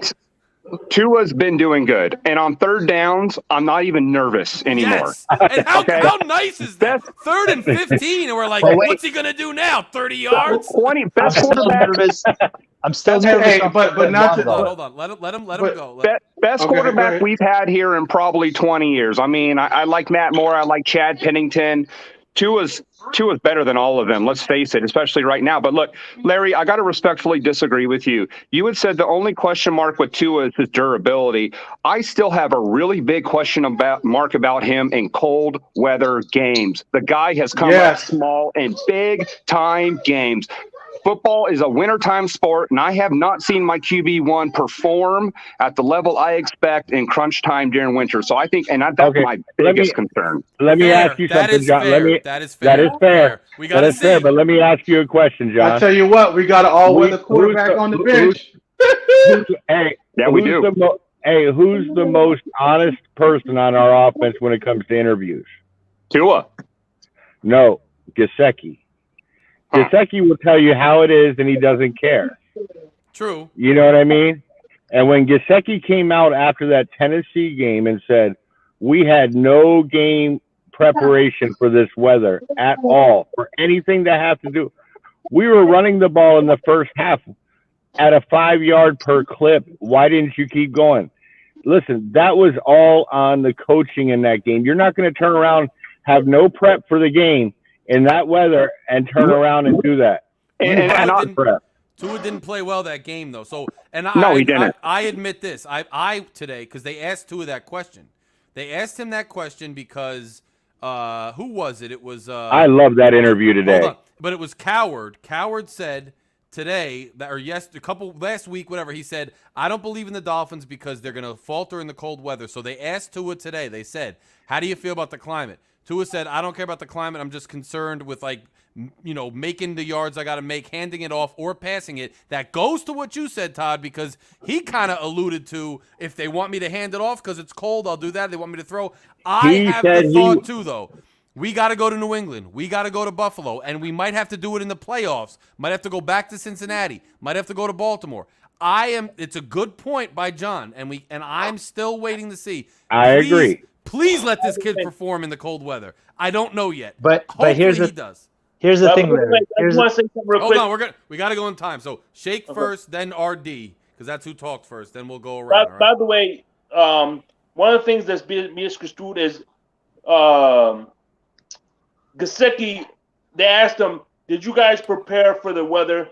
He sarcastically said no. It's like one of those. Is when somebody, like let's say for instance, you come in from the rain. You didn't have an umbrella. Hey, it's raining outside. Really, I didn't notice. That's how I took when he said, "Did you guys prepare?" No, because think about it. They didn't do any follow-up questions. We live in Florida for one, so of course they practiced in rain before. So at the end of the day, I think that statement was being overblown. I think he was being. That wasn't rain. That wasn't rain though. That was far from rain. That was ice. How do you want them to practice? You want them to go to Publix? Hey, can I practice in your cooler? No, what he's saying, I think what we're saying is whether we can do it or not. Can Tua and quite frankly, I had the thought today. Can the Miami Dolphins? Because as long as I've been a fan, since I was a child, and we would start 7-1 and then friggin' make barely a wild card and lose, we have had a problem with the cold weather, maybe. And I was thinking to myself, not just Tua, but the team, can they do it? And I was thinking back to the 70s, and I was like, well, we had a lot of home playoff games because we were the top seed. I am not saying one way or the other. I'm just saying it's a legitimate concern. All right. Wait and see if we can. I agree. I want you to think about this. Go ahead. The 72 team, you got to remember when in the 72 season, they were the away games. They went to Pittsburgh and won. In the playoffs? 72 games. Yeah, in the playoffs. They were the one team. Shake. You know what? Here's my pushback. It's not a matter of playing in the cold to get ready. You look at the pass attempts. Tannehill in that game had like 18 pass attempts compared to 30. They knew it was going to be cold. You're going to be handing the ball off, but they killed us with the run. We were doing the same thing in the first half and then stopped doing it. And that's what I'm talking about, game prep, having something set up, a plan for that weather, and continue to do what's effective. That's true. So, okay. What is it? What was it? What was it? Last year or Tua's rookie year, when I think it was the last game of the season when we played Buffalo. Mm-hmm. Yeah. The game was clearly decided by Buffalo. However, I think he threw for like 3-something, a couple touchdowns, if I'm not mistaken. Did he? Yeah. Yeah, but that game was over by halftime. I understand that part. That's why the game was. But can he play? He can play. No, Mounty, good point, dude. I want to look that up because I know what you're saying. Like it was still cold. Hey, that was the day the defense did not come off the bus either in that game. We only had one. Byron Jones had one pick. Yeah, I can't evaluate Tua in year one with 20 in 2020. I will say that one was thing. a scrub. We have a player on the team now in a big time position with a C on his chest that has played in plenty of cold weather games, and I think will be a great asset, and that's Tyreek Hill. So he came, and I agree with you. And by the way, just to go back to that game, but that was on January 3rd, 2021, Tua threw for 361 yards, 35 of 58, but 1 touchdown, 3 interceptions, and he was sacked once. But here's the thing. He was a rookie, so he threw for 300 yards. He made mistakes. Were those mistakes due to the cold or due to him being a rookie? I would say probably being a rookie. The interceptions also came late in the game when he was pressing to get him back in the game, and he was throwing deep. Yeah, John still has a valid point, but we got to see. But there's arguments on both sides. Like, can he play or can he not play? This season, when we're making a playoff run down the stretch. Now you did see what he did this past winter when he said he went up to Maryland and played. Yeah, true. He did. And I know he did put the effort in to go up there and throw and get accustomed to throwing with some of that weather. Here's the thing. Weather games. Okay? Let's talk about weather games. In December now, I mean, we're going to Chicago now in November. Dude, it's 18 degrees. And that's how the weather's going to be moving forward. No, Chicago's going to be like 50, 60 degrees. It's going to be 60-something on Sunday. No, I mean 18 Celsius. I mean, like it's going to be it's going to be really hot, right? I forgot you're in Canada. Sorry, bro. Yeah. Sorry, bro. It's all good. Fahrenheit is a little foreign to us. Sorry, bro. But we say the same thing about Celsius over here. It's foreign to us. But here's the thing. It's like it's going to be very common that the weather is really going to pick up, especially because you can get precipitation anytime we play. I mean, in Miami, you know you're gonna get a lot of rain. But as far as the cold, because the cold and windy has a real impact on a lot of things. So you need a good run game. I don't think that's going to impact the Miami Dolphins until they reach December games, right? No, you're and right. Now, yes. In December, right, you might have to deal with 2 games on the road, and I'm not counting the Jets because their team is not to our level. We're playing but whether in Miami anyway. Yeah, what I'm saying in the future, right? Like whoever we face in the future, whether it's the Bills, right, or whether it's another like the Baltimore Ravens or not Pittsburgh, but Cincinnati, because that's what Colin was when do we play about. Buffalo? When do we play Buffalo this year? I think mid-December. It's going to be cold. It's going to be cold. Yeah, so we're going to have our games before playoff time to see how he does. But that's what I've been saying. It's going to be mid-December, but last time it was in January, and dude, it was like 2 Celsius, 3 Celsius. It was like 35 degrees. It wasn't that bad. There was no precipitation. It just had to do with the fact that we didn't show up. I know what you're saying. Yeah, I just feel like I know what you're saying. Whether like it's a 17-game, 18-week season, all right. I don't think that the the weather is going to make a difference on this team getting home court advantage or not throughout the playoffs. It's all ahead of us. If Tua doesn't get injured and misses 3 games, then we lose all 3 games. Like, we could have easily controlled this year right now if we never got injured, and we never have had this conversation. But because we put ourselves in a hole, going there in late January, it's a different, that's a different thing, right? But going there in December and, being part of the regular season, I mean, teams going on the road versus good teams, they're going to be at a disadvantage regardless. True. Right? So our run game, if it's effective, is going to keep us in a lot of this cold weather games. Not only that, our defense will stop the run, right? Because you can stop it whether it's hot or cold. But the other thing is Tua, he's very proficient at getting the ball out quickly. So it's not like a guy that needs to scramble. It's not like we need the wide receivers constantly to go down the field like a Cincinnati would. No, guys are getting it, 5 yards into their route, and then they're making a stride. So I think our play is going to be okay in bad weather. I think it's about execution, right? And getting off the bus and starting on time and make sure you get into rhythm rather than letting the other team get into rhythm first and you playing from behind. Because with good teams, it's just not going to work out. No, that makes a lot of sense. It was well said and well stated. It really was. And remember, too, his weapons. You got Tyreek Hill.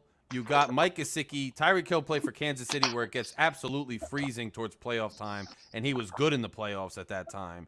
And then you got Gesicki, who grew up where I grew up in Jersey. He's been cold weather. So if Tua can get the ball out and practice a little bit, put a little long sleeves on or something to get the ball out to these guys, they're going to make the plays. But still, we haven't seen it happen yet, so we got to see it happen. That's why John's point still has relevance, and we got to wait and see. But I agree with a lot of the points being thrown around here. It's not like they showed up and it was a blizzard and he just couldn't play. I mean, it was cold, but it was like 42, 35. It's cold, but it's not like prohibitive of anything cold. Then again, the Tennessee game, Tua did not play well. It was cold. It was late in the season. That's the one game I think that really stands out because every other game was either like it was all in the middle, right? It was like Tua did just enough to win or just stay above water because he has a winning record. And then the Arizona game was like, he really flashed. And then the Tennessee game was like, he really was bad. And now this year he's been very good. And we're waiting to see if he can maintain the consistency, I think. But Larry, if he wins the Tennessee game, this year he's not doing what he's doing. You know why, right? Because Brian Flores is not bringing in Tyreek Armstead. So it's one of those games where I'm telling you, psychologically, he checked out because you saw the fumble right out of his hand. Too. He's never going to admit that. He's never going to admit that. But I can tell you, the game with New Orleans, when they were doing the press conference post-game in front of the field, the guy looked dejected.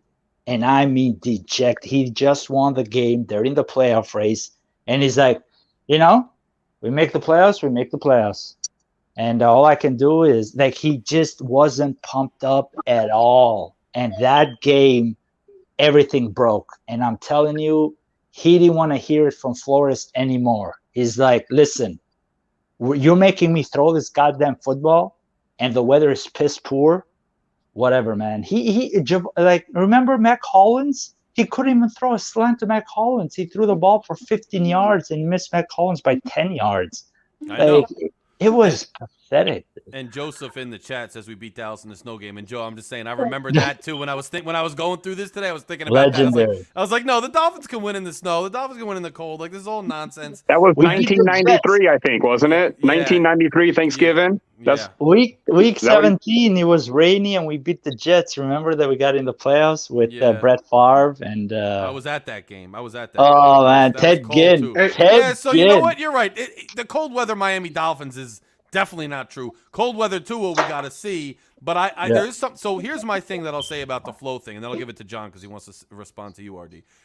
I do recall, and I'm never a huge fan. I say it all the time. I'm not a huge fan of Big O, just his style, but I'm pretty positive Big O has a connection in the front office because last year he was hammering that Flo was terrible. He was hammering and beating that drum all season. So I'm not sure even if we beat Tennessee, I'm not sure if they keep Flo. They might have been ready to fire Flo from like the 1-7 start, because the way Big O was rattling off, like just attacking Flo, I think he was somebody's pit bull in the front office, and I think they wanted to get rid of Flo from jump, which I think had something to do with them. Ross ultimately not going after Watson because he wanted Brady, and Flo wanted Watson, and he wasn't playing ball with Brady. And I don't know. I'm just saying, I don't know if Flo might have been gone, man. Here's the pushback to that, Larry. If they were going to get rid of Flo no matter what, then you get rid of Flo after the London game with Jacksonville. Because I think that was the game where it's like, okay, it is over. But because they wanted to be mathematically done, it waited until the end of the season, right, when you were completely out of the playoffs. I don't believe it for 1 second he's gone if we make the playoffs, because there would have been a riot and then everything would have been justified, what he said. You know what I mean? Yeah, So what's the head scratcher for me as far as Flo goes? If we go back and listen to his presser when he was first introduced as the head coach, and one of the beat writers or someone asked him what are some of his attributes into coaching and his personality, and he laid it out there in front of Ross and Grier and the world of what type of person he is. He says he's demanding, he's a hard ass, like he likes things done right. Physicality. Yeah, and he laid it out there. So now when he's asserting himself as the coach, as that motherfucker in the locker room or in the office, you don't like him. I mean, he changed the culture of the team in 2 seasons. Like give him a chance to get. But see, what Big O put out there was that he couldn't assemble a staff that a credible staff that could develop Tua and bring him along. Hey guys, I know I'm coming back in the middle. I got a phone call, and that's why I had to leave.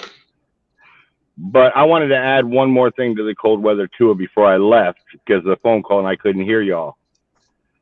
Now, one other thing that's going to make a huge difference is our receivers and our coaching system. You look at the separation we're getting, it's a lot easier to throw a ball to an open receiver in the cold than guys who didn't get separation. Right. And that's going to play a big difference in it too. That's true too. That helps out. That these receivers help out Tua completely, to where he doesn't. And I hate to beat him up on this, but this is what he's going to get better at it. Hopefully, he does with these type of receivers, because they're so fast and so explosive. He knows they're going to get separation. So he can throw and he can put the ball on them. He doesn't really have to throw them open. He doesn't have to really make tough throws. Did you hear the opening statement, the question with Tua's interview today? For me? Yeah, did you all hear Tua's interview today? To all of you. So I saw some of it. I didn't see all of it. The opening question was about, does he feel like he's getting yes. What was his statement? He goes, I have felt this way since McDaniel became the coach. Yes. He felt like what? What did he feel? He felt like he was respected. He was welcomed. He was supported. I buy that. I buy that. The support was the big thing. I feel like I've had the support since McDaniel, this coach, has taken over, he said. Yes, that's what he said. Yeah, I think Flo was kind of like he's kind of like the big brother, the big brother, frat brother. You're the runt, and you got to earn your keep. Yeah. So he basically fucking made Tua feel like that, and I don't agree with that. Because he's a young quarterback. I want y'all to think about this. Dan Marino wanted to trade because Don Shula, you know what I'm saying? I had a feeling that Don Shula is probably one of the reasons why he wanted to get traded. All right, hold up. Don Shula also did something that Flores didn't do. Don Shula changed his entire offensive scheme for Dan Marino. Yeah, but he didn't change his personality. No, but when you change and you give the support with the players and you change in the whole system for them, man, that's support in itself. But no, but here's the thing. Here's the thing with Shula though. Shula wanted Dan Marino, and he never wanted Tua, and that's where it's like right off the bat. And this is where you got to feel sorry for Brian, because when you're a new head coach, and right off the bat, and I mean, we're clearly guilty, dude, and we're never gonna believe our owner. He was telling him tank on purpose. All right. First of all, you never say that to your coach that you just hired for a 5-year contract. All right. Agreed. The second thing is now it's time to draft a quarterback, and he doesn't like Tua. How the hell is this supposed to ever work out? So it's like either one, you either got to pick the coach right there and then, or you got to be like, after 1 year, you know what? It was good knowing you, but you got to go because we need you to believe in this guy. It's like, it was an interesting marriage, though. Why didn't they talk about that when they hired him? Like, well, no, but here's exactly. Because Brian Magoo's Flores, an idiot. That's why. Brian Flores. Well, I mean, he's not making the decisions. It was the first time Grier grew balls and did it on his own. I think so. Well, when that's he where got Big O sources come in. Yes, I think Grier did it. I really here's believe the here's the thing with Grier, though. Here's the thing with Grier, and here's the thing for any other GM out there, right? If you're not married at the hips with your quarterback, right? It's never going to work out for a Super Bowl. You might even make the playoffs, but it's never going to work out for a Super Bowl. So if you're not sold 1,000%, right? Unless you got Tom Brady and you're Bill Belichick running the defense. I was about to say that's the one difference. I was just going to say that. But even then, Tom Brady, like after the Cincinnati game, he still believed in Tom Brady. He just didn't believe in Tom Brady once Jimmy G came into the front. It's not like he had Tom Brady, he had nobody else, and he's like, Tom Brady's got to go. Like that's, I'm telling you, everybody needs to learn. Grier learned, all right. But moving forward, any other GM, when you make a decision and you look at the Zach Wilson phenomenon right now, dude, or you look at all the other, like Trey Lance, which is the biggest. I mean, we just saw it. He never wanted Trey Lance. They wanted Trey Lance. The coach wanted somebody else. And the coach is winning with that somebody else right now. Yeah, hey, let me ask you something. Do any of you have Bleacher Report? I do. Like a subscription? No. Look up on the Dolphins site right now and hit where it shows what people have been texting or just sending in text form, I guess, all day. And it shows who's Tua's numbers with passes 10+ yards this year. He has a 95 QBR.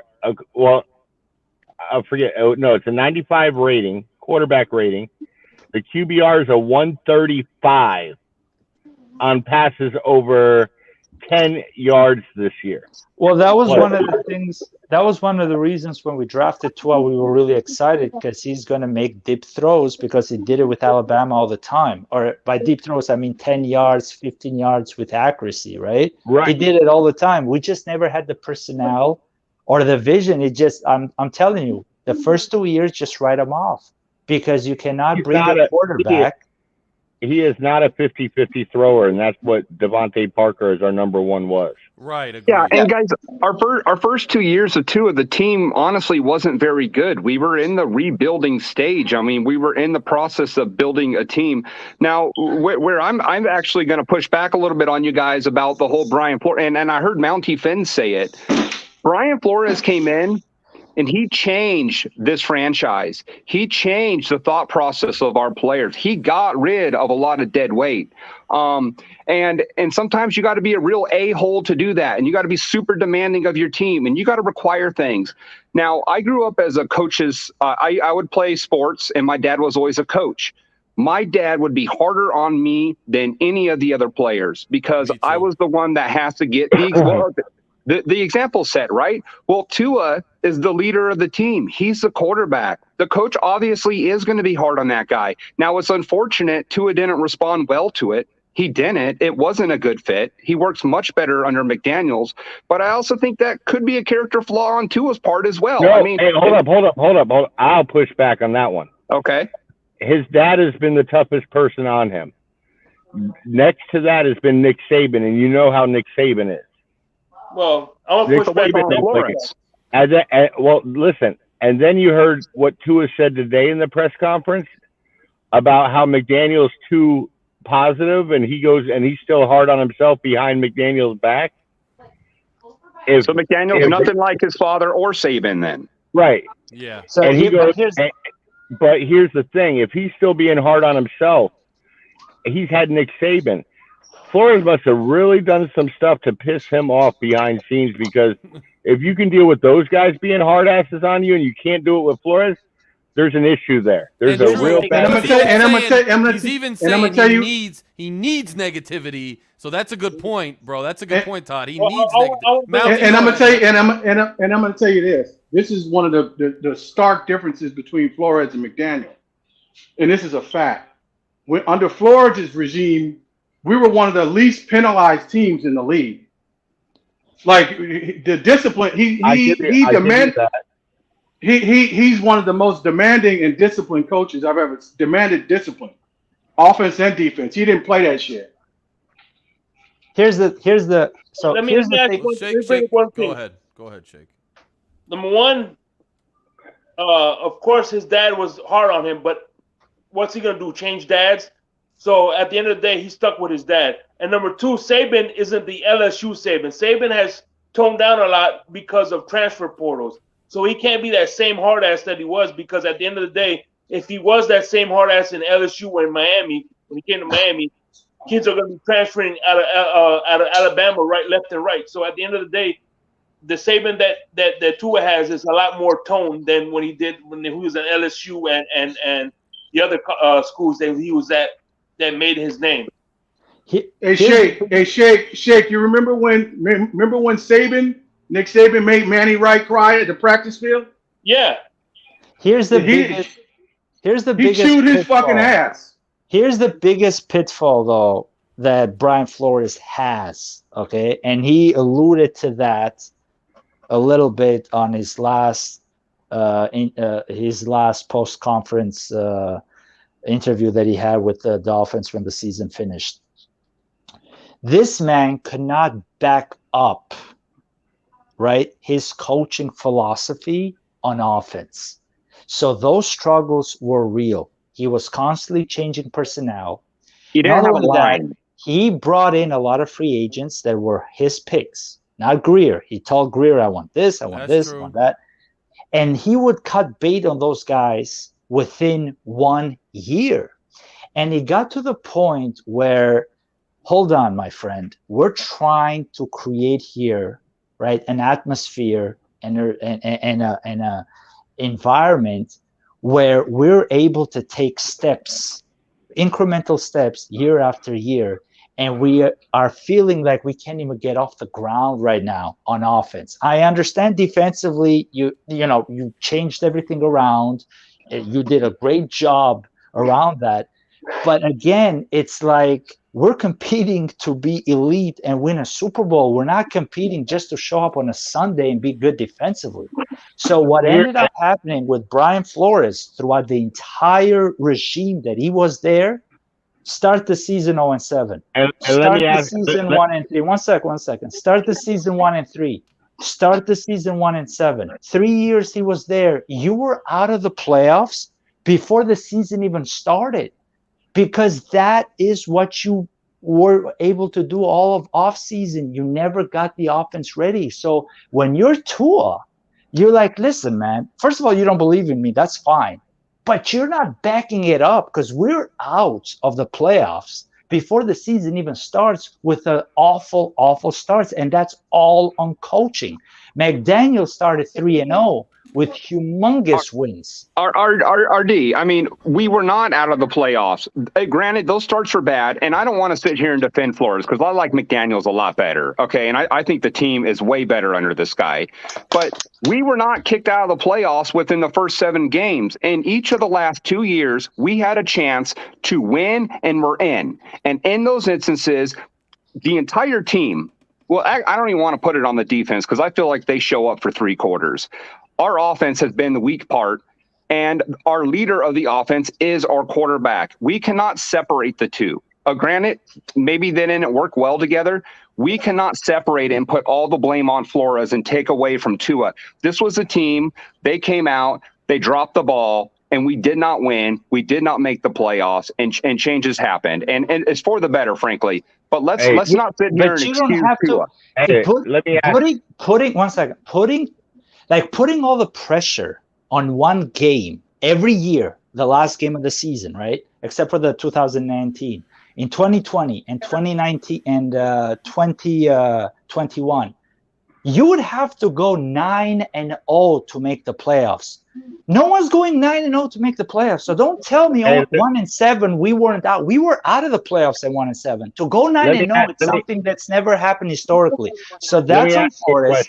And when you start 1-3 with Fitzmagic, right? Fitzmagic, you start 1-3. You have your guy. It's his second year, and you start 1-3. Do you know what the percentage of making the playoffs are if you start 1-3? They're piss poor. It's like 4 or 5%. Like it's you got to start on time, man. He had 3 years to do it to prove it. He couldn't do it. Here's the thing: Adam Gase started 3-0 one season and missed the playoffs by a long shot. He made the playoffs at 10-6, the same record that Brian Flores had in the 2020 season. And second, McDermott made the playoffs at 9-7. And if you look at the NFC, 2 teams had made the playoffs with 7-9 records. So it's not all about your record. It's all about can I ask you a question? RD, what happened to New England last year? They had a slow start last year, but what happened? They ended up making the playoffs. Hey, let me ask you all a question. If Tua has been so bad, how come our team only has a winning record with him on the field the last couple of years? And I want to be clear. I haven't said so bad. My point here is he's come up short in the big game. I'm not saying you, but I'm saying in general, we are. Everybody's been giving him this bad rep about not starting off real good in his career. We only have a winning record with him on the field. What, did our team forget to play defense? We got a good D, man. We got a great defense. Did they forget to play D when the other quarterbacks were on the field? The same thing could be said. But the other quarterbacks didn't play. He's the starter. We don't alternate quarterbacks by the quarter. I mean, it is what it is. No, but even with Fitzpatrick, we didn't have a winning record. Then you go to Brissett. We lost almost. We only won 1 game when he was in there to replace him. This time around, we're 0 without him. Well, wins and losses are not solely on a quarterback, so I can't get you on that one. But but what I'm saying is, if you go back, Brissett won 1 game, 0-3 this year without him. Fitzpatrick didn't start off hot without him, and he was miserable. He had a losing record since he's been here. And then you look at the same team, the same defense. All of a sudden, you have a winning record when the youngster gets on the field and the young guy's playing without the talent around him. And now that he has the talent, look at the numbers he's putting up. Look where he's ranking in the NFL when he finally gets the talent. Herbert came into the league with Mike Williams. Herbert came into the league with Eckler. Herbert came in with offensive weapons. What I will tell you last year, his rookie year, remember when Tua was struggling to find open receivers and things like that, and we had to bring Fitz in to drive us down the field to score? Yeah, but that was still a rookie quarterback. Hold on. And then you can't put all the wins on his early career on him and all the losses again, like because he was out. It's a different season, like you said. this year, the defense is not what it was the last 2 years. This year, he's balling out, and we need him this year because the defense isn't as great as it was this year. But the last 2 years, there were some wins that definitely were on the defense, and we beat Oakland only because Fitzpatrick came in and won the game. That goes to Tua as a win when he started. So my whole thing is, I'm not looking at just this win-loss thing. This year, yes. And overall, yes, he has a winning record. And overall, yes, he wins games. However, if you actually honestly look at the film and the games that he won his first 2 years, you could point to some legitimate struggles he had. You could point to some defensive stands. You could point to the Ravens game where Brissett played pretty well, honestly, and the defense was just balling out.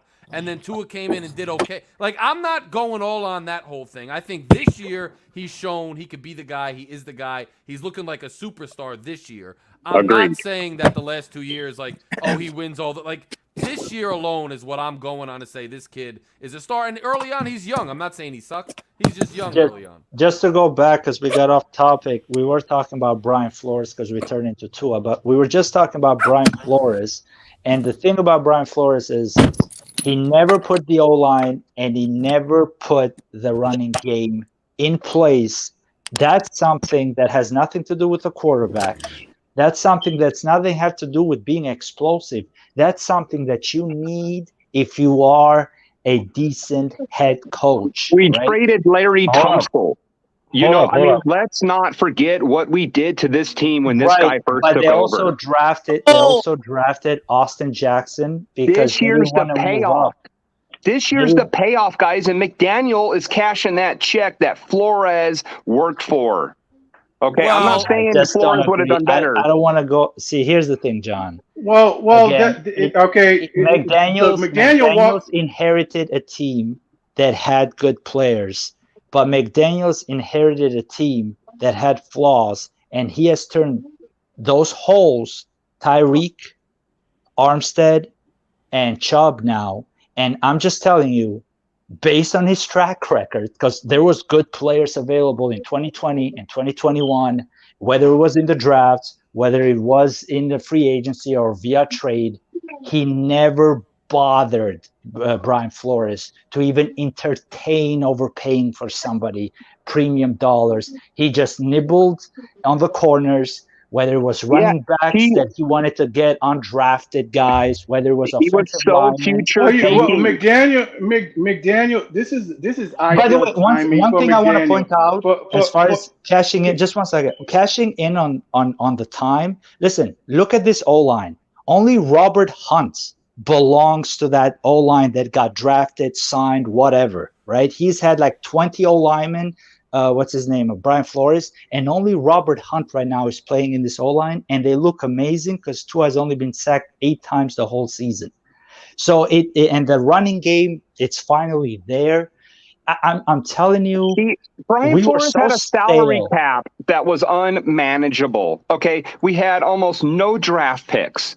We traded away the entire team. Not 2019. In 2020, when he was building the team again, he was building it with guys that he cut the following year. He had no vision for offense. Dude, defensively, I get you. But he, what's his name? Mike McDaniels has inherited a good defense. But it's not playing the best team we've had in 20 years right now, and McDaniels walked right into it.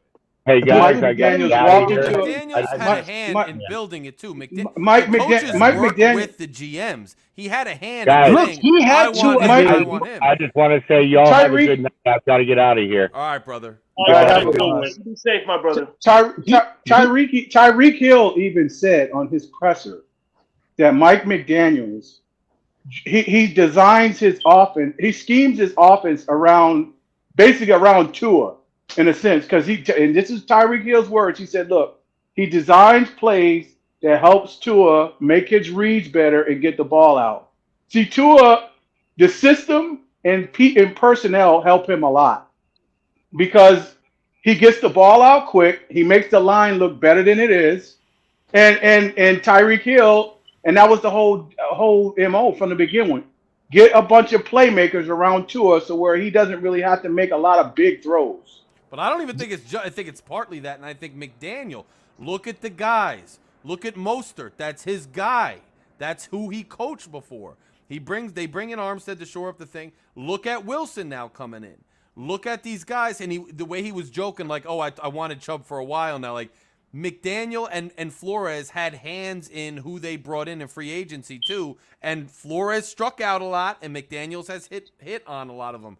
I'm not knocking Flo. I'm not. I'm just saying the first year, yes, he got a raw deal. Everybody knows it. They wanted to tank. That's the spirit of the lawsuit. They put him in an untenable position. They were mad he started winning. I don't think their relationship ever repaired after that, quite frankly. But then the last year, that was year 3, wasn't it? Year 3, they started 1-7.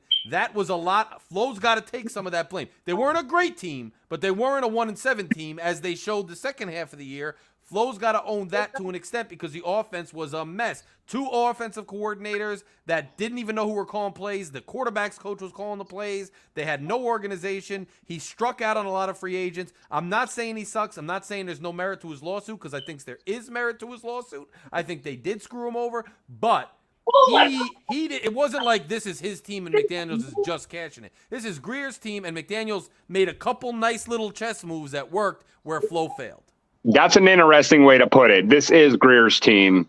And I don't want to sit here and defend Flores. I sound like I am, but I do. I respect the guy for what he's done. He did change the culture here. It was time for him to go. McDaniels seems a lot better of a coach, but we cannot forget that guy made sacrifices for this franchise, and he had a long-term vision. And McDaniels, he wasn't planning for another coach to come step in on it. And McDaniels did come step into a much better situation than Flores ever had. And so I guess that's my point. There's nothing you can disagree with that. Here's the problem. Right. Here's the problem with that, John, is that Brian Flores was given Tua, and Brian Flores didn't want Tua. And if you don't want Tua, that's fine. But give me a run game, okay? Give me consistent protection for my quarterback, because whoever you're going to put up there in the future, he will fail too. He didn't have a vision for offense, and that is why they let him go, because they're like, we're peaking with this guy. John agrees, I think. Well, he had RD, check this out, man. He had Tua's rookie year, he had Chan Gailey. Chan Gailey ran 2 playbooks, one for Fitz and one for Tua. And if I'm not mistaken, he had him. And the reason, and I like Chan Gailey, but see, the thing is, I don't know, from the front office perspective, they said they wanted Tua to start the very next season, and Chan Gailey didn't agree. He wasn't ready to start. So I mean, just to say that he couldn't have an off, because he had Chad O'Shea. What was the grievance about Chad O'Shea? He fired him. Right, because why did he fire him? For Fitz. Because he said the offense was too complicated, and I'm guessing it was probably for Tua. He couldn't digest the playbook. It was Fitz, because Fitz. Fitz. They brought in Chan Gailey because Fitz, they have a history. No, Tua. Right. Yeah. Flo had some questionable decisions, man. You fire a guy who's doing pretty good in O'Shea. It was the better offense I've seen from the Dolphins in a long time. He cans him for whatever reason. Then he brings in an OC for Fitz, knowing they're going to draft the quarterback of the future, but you're going all in on Fitz with your OC hire, who then doesn't mesh with Tua. Then you don't have any OC hire. I mean, that's the stuff where Flores failed. Yeah, then you bring in George. You bring in George Godsey. I mean, he was a nightmare. But George Godsey was because he had no plan. And simultaneously, Flores was getting screwed by Magoo because he was trying to get him to play ball with Brady and do illegal stuff, and he wasn't down. So the situation was a mess. Flo made some mistakes, but this franchise made some mistakes. I think it's fair to move on and to say Flo didn't succeed. It's also fair for Flo to sue Magoo and for Magoo to take it in the ass because Magoo is a jerk. Look, and with all that said, back-to-back winning season, swept the Patriots. I mean, not a failure. It changed the culture around here. It was just an interpersonal conundrum. Yes. But here's the thing, though. It wasn't a failure. But when you look at the production that he had versus the Bills, compared to what Mike McDaniels just did versus the Ravens and the Bills right off the bat, I mean, I'm telling you, he had the goods, Brian Flores. right? As far as the fundamental basis of this team, the fundamental core. And he believed he wasn't even close. He thought he was a scrub. And that's the thing that people are going to have a very hard time getting over. Because if you think Tua Tagovailoa is a scrub, remember, guys, there's only like 10 good quarterbacks in the league. All right. That means that if you think Tua is a scrub and it's Drew Brees number 2 now, right? He goes to another team, pulls out what he's doing with us right now. Guess what happens to our franchise? We're back in the basement for the next 20 years. It was the biggest travesty. If this all pans out and we make a run in the playoffs and we hoist that trophy one day, we're going to go back to that Tennessee game and we're going to look at it as the greatest loss in Miami Dolphins history because we had the goods and we almost screwed it up. Well, I Boy, think nobody thinks Tua's a scrub. However, let's look back last year. Last year, what was it alleged that X or one player that said, "Oh, he can't even make all the throws. I'm wasting my career." somebody Remember did say that? Yeah, somebody. Remember say that? Look, Somebody he's not a scrub anymore. Now, but McDaniels came in here and devised a system to where he doesn't have to make really big throws. He'll throw some every now and again, but he's accurate between the short to midterm part of the field, and that's where a lot of our routes are. But he's also And then how many? I don't know. How many? He's also got some of the highest percentages of throws over a certain amount of yards and like a good keep. I don't think. Yeah, like 15 or something like that, or something like that. I think he needed time to develop because everybody does. We don't want to give him time anymore. I think he needed a coach. He needed to feel supportive. He needed more weapons. He needed more time with the line. I also think Grier engineered this team. This is his project, and he started off with a coach who did his job, which was lay a foundation, eradicate the bad behavior, eradicate the negative toxic culture, bring in foundational players, bring in a foundational culture, but you're not the guy who's going to carry us over the finish line. I think that's why Flo has his lawsuit. But I think Grier knew when the time for Flo was up. He did his job, and he did lay a foundation, but it was going to be time to move on to somebody who could really have a vision for this offense with this quarterback, which he did. And Tua needed to develop, plain and simple. He needed a couple of years to develop. That happens. Yeah, I mean, look, this is a new age league. Remember the time where a quarterback comes in, he's not expected to see the field until 3 to 4 seasons. Like, right. He's going to sit and carry the clipboard. So, I mean, this is a new time now where quarterbacks are just being thrown to the fire. And it's back in the day, running backs were being selected top 3, and quarterbacks were like, oh yeah, that was horrible. Only veterans are coming to play. I'm not trading 3 first-rounders and 2 second-rounders for a quarterback. And quarterbacks have changed too. They have so much more importance in the game because of the rule changes and things. But I think probably a lot of teams that could have had a good quarterback wasted it by just throwing them to the wolves too early and then kicking them out, and they're going to be floundering franchises when you. Ryan Tannehill was one of them. I think he got thrown too early. He was a decent quarterback. Ryan is. We had Matt Moore, baby. Come on. Do not do. I have Ryan. I have the Tannehill jerseys. I have his posters. Trust me. I was his biggest fan because we needed a quarterback in the first round. We hadn't made a selection forever. But the man, let's not forget, was a wide receiver. He needed time. Hold on. Let me clear just real quick because I can't take it. Let me clear something up about this Tannehill wide receiver thing. Let me just clear it up because they used to say it on TV. He was recruited as a quarterback, but he played at wide receiver for 2 years while the other starter had the job, the junior and senior. Then he switched to quarterback. This notion that he was like recruited as a high school wide receiver, was a wide receiver all the way, then switch is not true. He was recruited as a quarterback out of Texas. Then he developed into he played wide out. 100%. But he just goes back to the notion that Ryan Tannehill had the unicorn O-line and a good running game. Right, they gave him. He had a bad run. He had a bad O-line. We've had bad O-line. No. Wait. In 2016, we had the unicorn O-line, right, with all the fixings. Is that when we made the playoffs? Yes. We made the playoffs. Then he got hurt. We lost against Pittsburgh, right? We lost against Yeah. Pittsburgh, but what I'm saying is Ryan Tannehill right now has everything in Tennessee. He's winning in the regular season, but when he faces real teams, because that division has been garbage for some time. Oh, he can't win in pressure either. No, he can't, dude. He lost Right. last year. The Tennessee was a high The seed and he lad. lost at home, right? He lost. He was a regular But he's- season hero. Well, not he's even still for us. better. He was the No. number one seed last year. He's Dude. still a starting. Like I still take him over He's a serviceable. lot of quarterbacks. He's Like, serviceable. because Hey, he when plays in the system, Ryan Tannehill, didn't he come out with Matt Ryan? He came out with he came out with no. Matt Ryan was way before. Matt He Ryan came was out when we with drafted RG3. Jake Long. Jake Long was Bill Parcells' first year. That's Yeah. when Matt Ryan came out. We could have had But, Matt okay, Ryan. got it.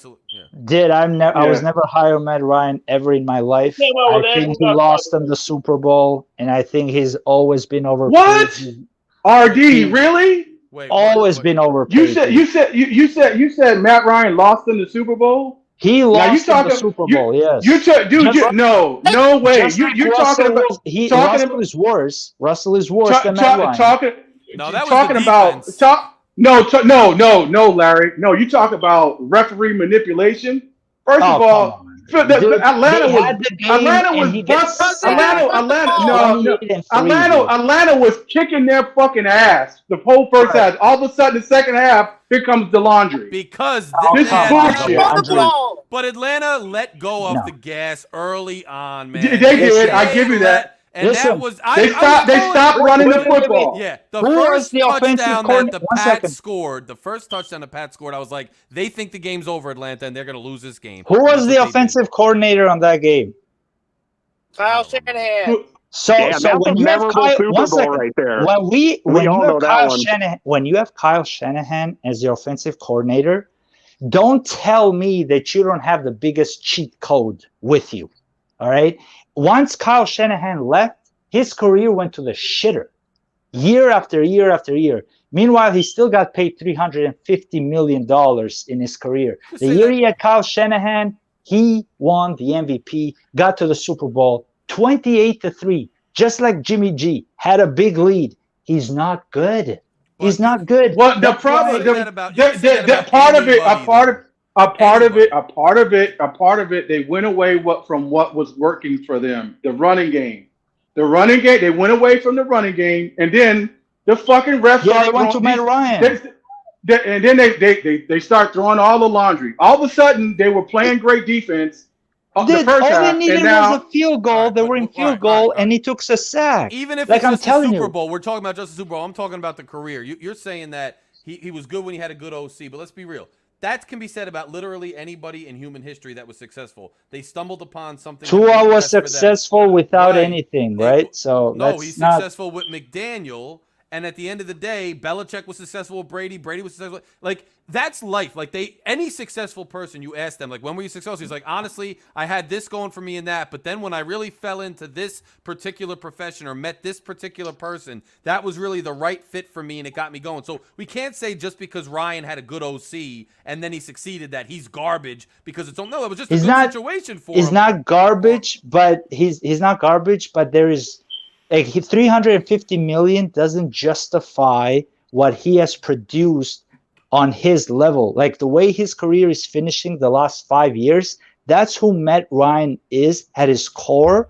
But because he had a good situation around him, Tua or other quarterbacks, right, that have had to make it on their own. There's a few of them, right? Because it's very Tua difficult to hasn't made it on his distinguish. own. He played Tua- at Alabama. He's playing with McDaniel. No. Marino Last at 2 the end of his years. career looked like crap. For Tua to survive anybody- the last 2 years and to be put in this position, it's on Tua and nobody else. He Trust me. survived. Every- but he wasn't good. Anybody, Shake, But that Shake, proves hey, that he Shake, can overcome. He can No. overcome Shake. a horrific Hey, Shake. situation. Shake, Matt Ryan remember- never overcame a horrific situation. He always fumbled, right? That's the thing. Once Shanahan left, he stumbled big time. He was the end of his career. Shake, too, hey, so it's hard to Shake. put the onus on that. Marino stumbled at the end of his career. I remember the Thanksgiving game where he's throwing 3 picks. He looks terrible, Marino. You're not going to say he was always No, bad. Matt because- Ryan has been bad for 5 years now. It's not this year, dude. Because he haven't made the Hey, playoffs. Shake. That division has been garbage for a long time. And he's like, Shake. What's going on, Monty? We'll agree to disagree. Hey, you remember when I said yesterday, I think it was on Color or El Capitan, that I said Tua was a made man since college. Remember that? He's had the absolute best talent around him. I mean, since college. Now, last year and his rookie year was his only low years where he didn't have great talent. Now that he does, he looks like the next best thing to sliced bread. So my concern going forward, the question I will pose to the panel is this: what I'm concerned about is can he only be effective when he has superior talent around him? Thank you for asking it. Yeah. So what happens? I mean, seriously, when say Tua does go out here and win a Super Bowl, and then we got to pay the guy. Can he still carry the team? I hope he can, guys. I think we will pay him. But that's a great question. He's always had a lot around him. And let's look at I'm from Seattle, so I'm going to look at the Russell Wilson situation. When Russell Wilson was a rookie, they built a team around him, and they went on a couple Super Bowl runs. As soon as they had to pay Wilson, the team was just never the same. They had to lose so much defensive talent, and they depended on Russell Wilson to win the games. It just wasn't enough. So, even I mean, honestly, I don't know that we could. Is Tua going to be a $40 million a year guy? And what does that do to him? First of all, it's step by step. You're right. That's a legitimate thing. But if we win one Super Bowl, to win. I'm good. First, we need to win. Okay, I'm with you, Larry. First, we need to win. If we don't win, I'm not paying Tua ever. There's no point. You're never going to win that battle because they have to win in their rookie contract. Well, we're going to win this year, and that's the thing because this team the is Super Bowl. Stacked. Well, the Super Bowl. If we No, have the quarterback, then yeah. Comments saying Tua's not going to command the bank when it comes to that. He understands. Was he Tom Brady? Do that? And just he should. I'd like to allude to the fact. I mean, this is the NFL is a game, but it's also a business. So we're coming up on guys that have contract years, and Christian Wilkins is going to want the bag. He's going to want to get paid. Dude, you pay Tua to pay. Well, we have exactly. Chubb right now. So what I foresee is going to happen probably this summer. They're going to be restructuring a lot of contracts. They already started with Baker. Yeah, they're going to have to be restructuring to get cap space. Because we're going to have to pay. We're going to have to pay Christian Wilkins. We're in a new world now. We used to be super rich with a ton of draft picks. Everything has changed, and our expectations are through the roof now. Yeah. I mean, we got to deliver, guys. Yes. We if this is a one and done. Yeah, it's not a one and done, but it's a 3-year and done because it's a 3-year plan. 2024 is the final year where all the contracts are done, right? Yeah. So this is where we want it to be. Let's face it. When we started the season, this is exactly where we want it to be, minus the concussion, right? Yes. So minus the concussion, we might only have 1 or 2 losses. Well, we could be maybe one loss, maybe undefeated. Who knows? But the idea is we are where we're supposed to be. This is it now, and I believe this running game is going to be the difference maker. So let me propose a question here. So you think? The team completely sold out all of our draft picks for paying a bunch. Do you think that they believe in Tua, or do you think this is just the window? 100%.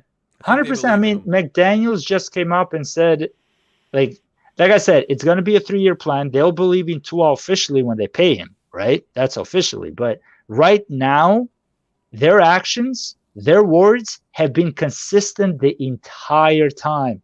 Whereas the moment they benched him in the Denver game, we started hearing, all this gossip that Tua's not the guy. We've never heard that through the Vine or whatever they call the saying is. So right now, I'm telling you, it's only us, the fan base, or Colin Hurd or some of the media people who still want to NBC, the Sim. Yeah. Those guys, the regular RD, Larry in the panel. So RD, I agree with you. It's Super Bowl or bust. Grier has given Tua essentially everything but that he basically had in Alabama. We still got But that well, banged up well, lead, though. hopefully, So if they win a couple hope. playoffs games or one, I'm still gonna say, okay, I'm not gonna be thrilled. I'm gonna be miserable, but I'll still take it and hope next year's the year. But like because of that D, but You don't 2 years he's get got to win the chip or get there. Like The or contracts Yeah, are but set you up don't- you for don't- 3 years. yes, you don't pay Tyreek $30 million and then bring in Chubb. If we try to figure out how to re-sign Christian Wilkins, you're not trying to win now. Like now. No, I'm just saying, like, the contracts are set Mr. up. Magoo wants to win now. He's got 1 foot in the grave and 1 out. I'm saying the contracts are set up for 3 years. Nice, so Larry. Nice. They're gonna. He looks good, man. I know he divorced that's an his old wife. picture. That's an old picture. I know. I can't He believe might when be an idiot, but he's all right. his first game back. No, he's not. He cost us our first round pick. Dude, he cost us how many picks? It He cost wasn't us so him. many It picks. wasn't him that cost us. Everyone does that. It was someone who told on him. Bill Belichick lost his too. Dude, he Hey, by broke way, the I have a record. question. Everyone laughed at him for getting caught. I have a question for the panel, and shout out to Gio from the Miami Sports Fanatics. Yes. He poses this question: do you think that Tua will take a Tom Brady discount? Yes. Good. I Good. think it'll pay him back. With Mike No. McDaniels, Endorsements. yes. I don't see why not. Mike will talk to him. Grier will talk to him. Say, you want to win or what, kid? You're gonna have endorsement deals for the rest of your life. You're gonna be a king of South Florida like Danny Marino. Have restaurants, steakhouses, whatever. Just eat them. Look at Tom. Well, okay. Let's put But I don't know let's if he put will that or in not. ARD. I don't know. But let's put that in proper context. Now, if he wins a Super Bowl, does he take a discount? I don't know. You want to win multiple Super Bowls?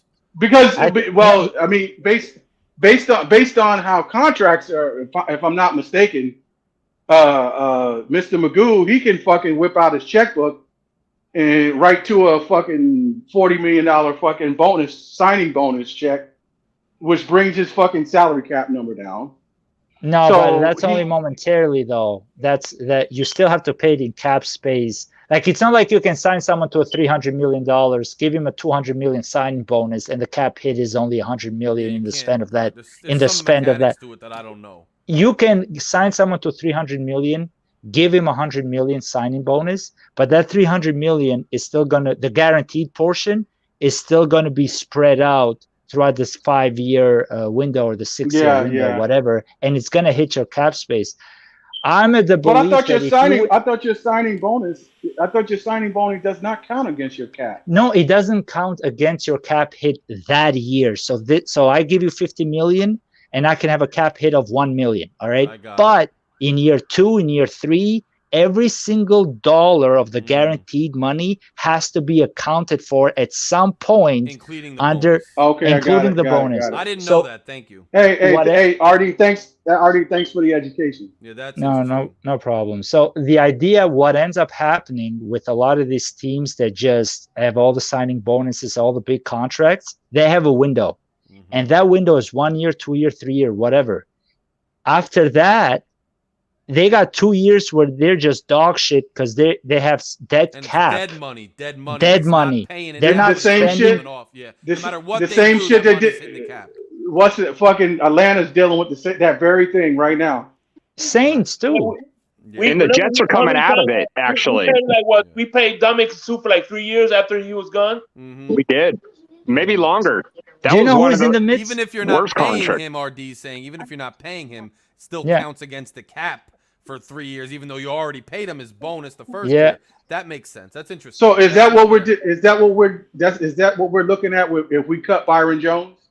When we cut him, yeah, but if we trade these guys, that's different. If you trade them, then someone else can eat that cap space, but nobody. It's like try to trade Russell Wilson right now. I mean, you know what I mean? It's like it's not gonna work out. Because they're Dude. eating that cap space, right? Denver, It's you not gonna work idiots. out. So I never really liked Russell Wilson anyway. Yeah, but he was supposed to be better than that. I mean, it's dreadful what's going on Dude, now. he's trash. no, He's now trash. you know who Russell Wilson really is, No, dude. it's because he got hurt last year. He Nah, hurt nah, his nah, hand. He can't grip the ball like he used to. I'm telling you, that's why the Seahawks let him loose. They know he's screwed. No, he's always been takes forever to throw that freaking football, dude. He needs to roll around for an hour and a half, He always had a great defense, great running game. His athleticism helped him out throughout his career. And the fact of the matter is, this guy, if you don't give him an amazing head coach, and Pete Carroll is and always has been a legitimate head coach, okay? Bill This guy's going to Parcells struggle. disciple. This guy's Frankly, gonna, we don't have Chubb if Wilson wasn't there right now. So I mean, I'm thankful for that. They had to free up some cap space themselves. Dude, Chubb, man, Chubb is the second coming of him and like Lawrence we have. Taylor.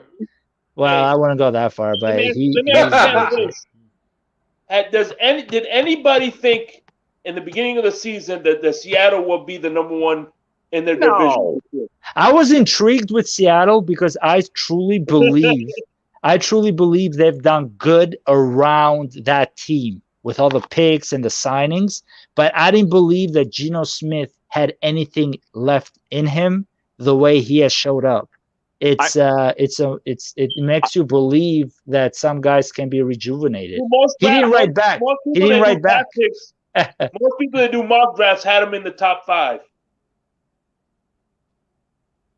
I didn't. Someone had him in the top 5? Was that you, Shake? No, for mock drafts. I'm talking about top 5 picks. Oh, top 5. Nobody. Do you want to hear a funny joke? Rex Ryan said he was getting interviewed about Geno, and he goes, "The only thing I didn't like about Geno is he's got a glass jaw." It was hilarious. He would say that. All right, guys, listen, it's been 2 hours and 15 minutes. We had a great and lively and wild discussion, which is always what I strive for on this channel and on this show, man. I appreciate being with all you guys. Yo, Greg, what's I gotta up? hit the road because I got to get up early. Me too. I'm going to give everybody a final thought and try to keep it as concise as possible. And then, look, let's go Miami this week, man. Let's beat the Bears, take care of business, and keep moving forward. Let's see how our new pieces look getting a little better run. But, Mounty, you go first. Final thought. Hey, man, look, we're going to Chicago. It's not good thing. It's not going to be blistering cold, so that helps our quarterback. We know that. I pray well wishes on our team and everyone on the panel. Look, just ball out and win. Just win. All we do is win. Win. I'm out. My bro. Later, brother. See you later. John, final thought. Yeah, I think we go to Chicago. I think Tua balls absolutely out. I believe we blow them out. Dolphins win streak goes to number 3 and counting. Jake Hef, love it. Love the panel, guys. Thanks for having me on. Take care. See you. All right, John. Thanks, See you John. Soon, man. See you soon, brother. RD, final thought. I just want to see us starting with the Chicago Bears receive the goddamn kickoff. Do not kick it off. I want us to get that touchdown, put a stop with Chubb, then get 3 points, start 10-0. You got a 95% chance of winning that game. Never take any game for granted. Okay, you can lose to anybody. All right, they really got a good run game over there. They're finding themselves offensively. I want us to take them seriously. All right, I'm sick and tired of starting games where it's like the sky's falling. Start on time, be aggressive, and the adjustments that will be made in the second half by the defense, you can stop them on the first drive then. All right, guys. All right. Hands See you up. next week, my brother. Thanks, guys. Yep. Take care. Be safe, RD. Greg, you came in, you crushed the whole meal. You had interludes. You walked around the house. You got off of work. Whatever happened. And with all that said, sir, what's your final thoughts? All right, I'm going to try to get this as quick as possible. Anyway, I'm going to start this Detroit Lion game. Man, we were down 14-0. I had a feeling we were going to lose, but I was watching TD's live stream, and he's like, we got Tua Tagovailoa. And then once he said that, I'm like, oh, we're coming back. Tua balled out. The defense was a little suspect, but they balled out in the second half, shutting them down. Anyway, I mean, it's the Lions, but hey, I don't care. Tua is here. Talk about the trades. Bradley Chubb going to be the piece we need on defense to help get the pass rush. Noah Benogany is now going to be shutting down. Byron Jones, please come back. Please come back. If you come back, automatic Super Bowl. Jeff Wilson, thank God. I don't even care.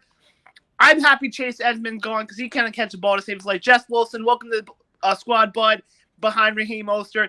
I feel like we're winning the Super Bowl. I don't care what anybody says. We're winning the Super Bowl this year. I finally now get to tell my friends we have a shot at winning the Super Bowl, and I feel confident in that, saying that now.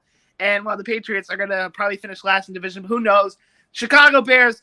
I'm expecting a blowout, bro. It's time to blow a team out. It's Chicago. I mean, Chicago's whatever. I mean, they beat the Patriots. That's funny. They got blown out by the Cowboys, but this is a game I want to see a blowout. This is a team we should be. I don't care. Even if it's not a blowout, I'm happy. A win is a win at the end of the day. Buffalo, we coming, boys. We coming. Hopefully the Jets can pull it out this weekend to help us out. And yeah, let's fill Fins up. Fins up, my bro. We'll talk to you soon. I'll talk to you on the IG as always. Later, brother. Shake Hefner, as you got through that pipe so eloquently, so elegantly, so debonair with that pipe. All show there's a lot of stuff going on in the panel. People are yelling, screaming, and you just very sophisticated chimed in and just had that pipe. And what's your final thoughts, my brother? By the way, I just want people to know. Yeah, remind them of the names, by the way. Oh, yeah, pipe tobacco. Yes, pipe tobacco. It wasn't doing anything funny. Now, Shake, what were the names again? Go through the names for that cocktail and its ingredients again real quick, because I'm going to put it up for a vote. 2 ounces of Frangelico, 2 ounces of salted caramel, and 1/4 ounce of honey whiskey. By the way, they also do this one if it's gonna be a spicy Tua. There's this brand does. It's called an American Sting, which has a ghost pepper in it. Nice. So you could add that as well. But I do 1/4 of that and two little pineapple garnishes. Nice. So I'm gonna put that, and I'll say it in a minute, but I'm gonna put that. I'll text it to you the ingredients. Cool.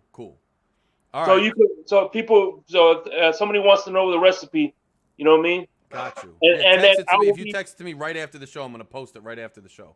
Okay, that's what's up. And I said that's gonna be Shake Hefner's official celebratory drink. So when we win games, that's gonna be the victory drink, the official Shake Hefner victory drink, along with my little pipe. I love it. The vanilla pipe tobacco. Very nice stuff. Very smooth. Yeah. So, all right, man. All right, Shake. Be safe and fins up, baby. Fins up, baby. Talk to you later, Shake. Peace. As you know, that was Shake Hefner. I'm gonna put the recipe up. I'm gonna put the options up, so you guys go ahead and vote. Go ahead and vote for what his celebratory drink should be called. You got 3 different options, all related to our quarterback, Tua Tagovailoa. Now, I don't necessarily expect a blowout. I never expect a blowout in this league. A blowout would be very nice. I would love and enjoy a blowout. I never expect them in this league. This league's too crazy. It's too much parity. I do expect us to get the W. Chicago just lost some key players along the defensive line and that defensive front. I know they got a formidable wide receiver, and I know our secondary is weak, but I expect to win. Nonetheless, nothing should be taken for granted in this league. We're going on the road against a team that's an NFL team loaded with NFL talent who got something to prove to. They're sick of hearing about the Dolphins, and they want to send a message. They want to shut our hype train down. So let's hope we're focused. Let's hope we execute our game plan properly, and let's get a win. Take care of business. Come home. We got Cleveland, and then we got to bye. Can't afford to slip up. Can't afford to fall behind any more games. Not with the way the AFC's going. Not with the way the AFC East is going. We got to put our best foot forward, and we got to do what we got to do. Guys, I love being with you. I love Fury Fam. If you have not done so yet, please smash that subscribe button. Please smash that like button. Please consider throwing a donation the channel's way. We do a lot of hard work here, and it really helps the channel out staying afloat. Other than that, man, go Fins. Fins up. Everybody enjoy your week. Enjoy your weekend. And we will see you live right back here next Wednesday night at 7. Look for videos from me in the meantime. Until then, I'm out. Peace.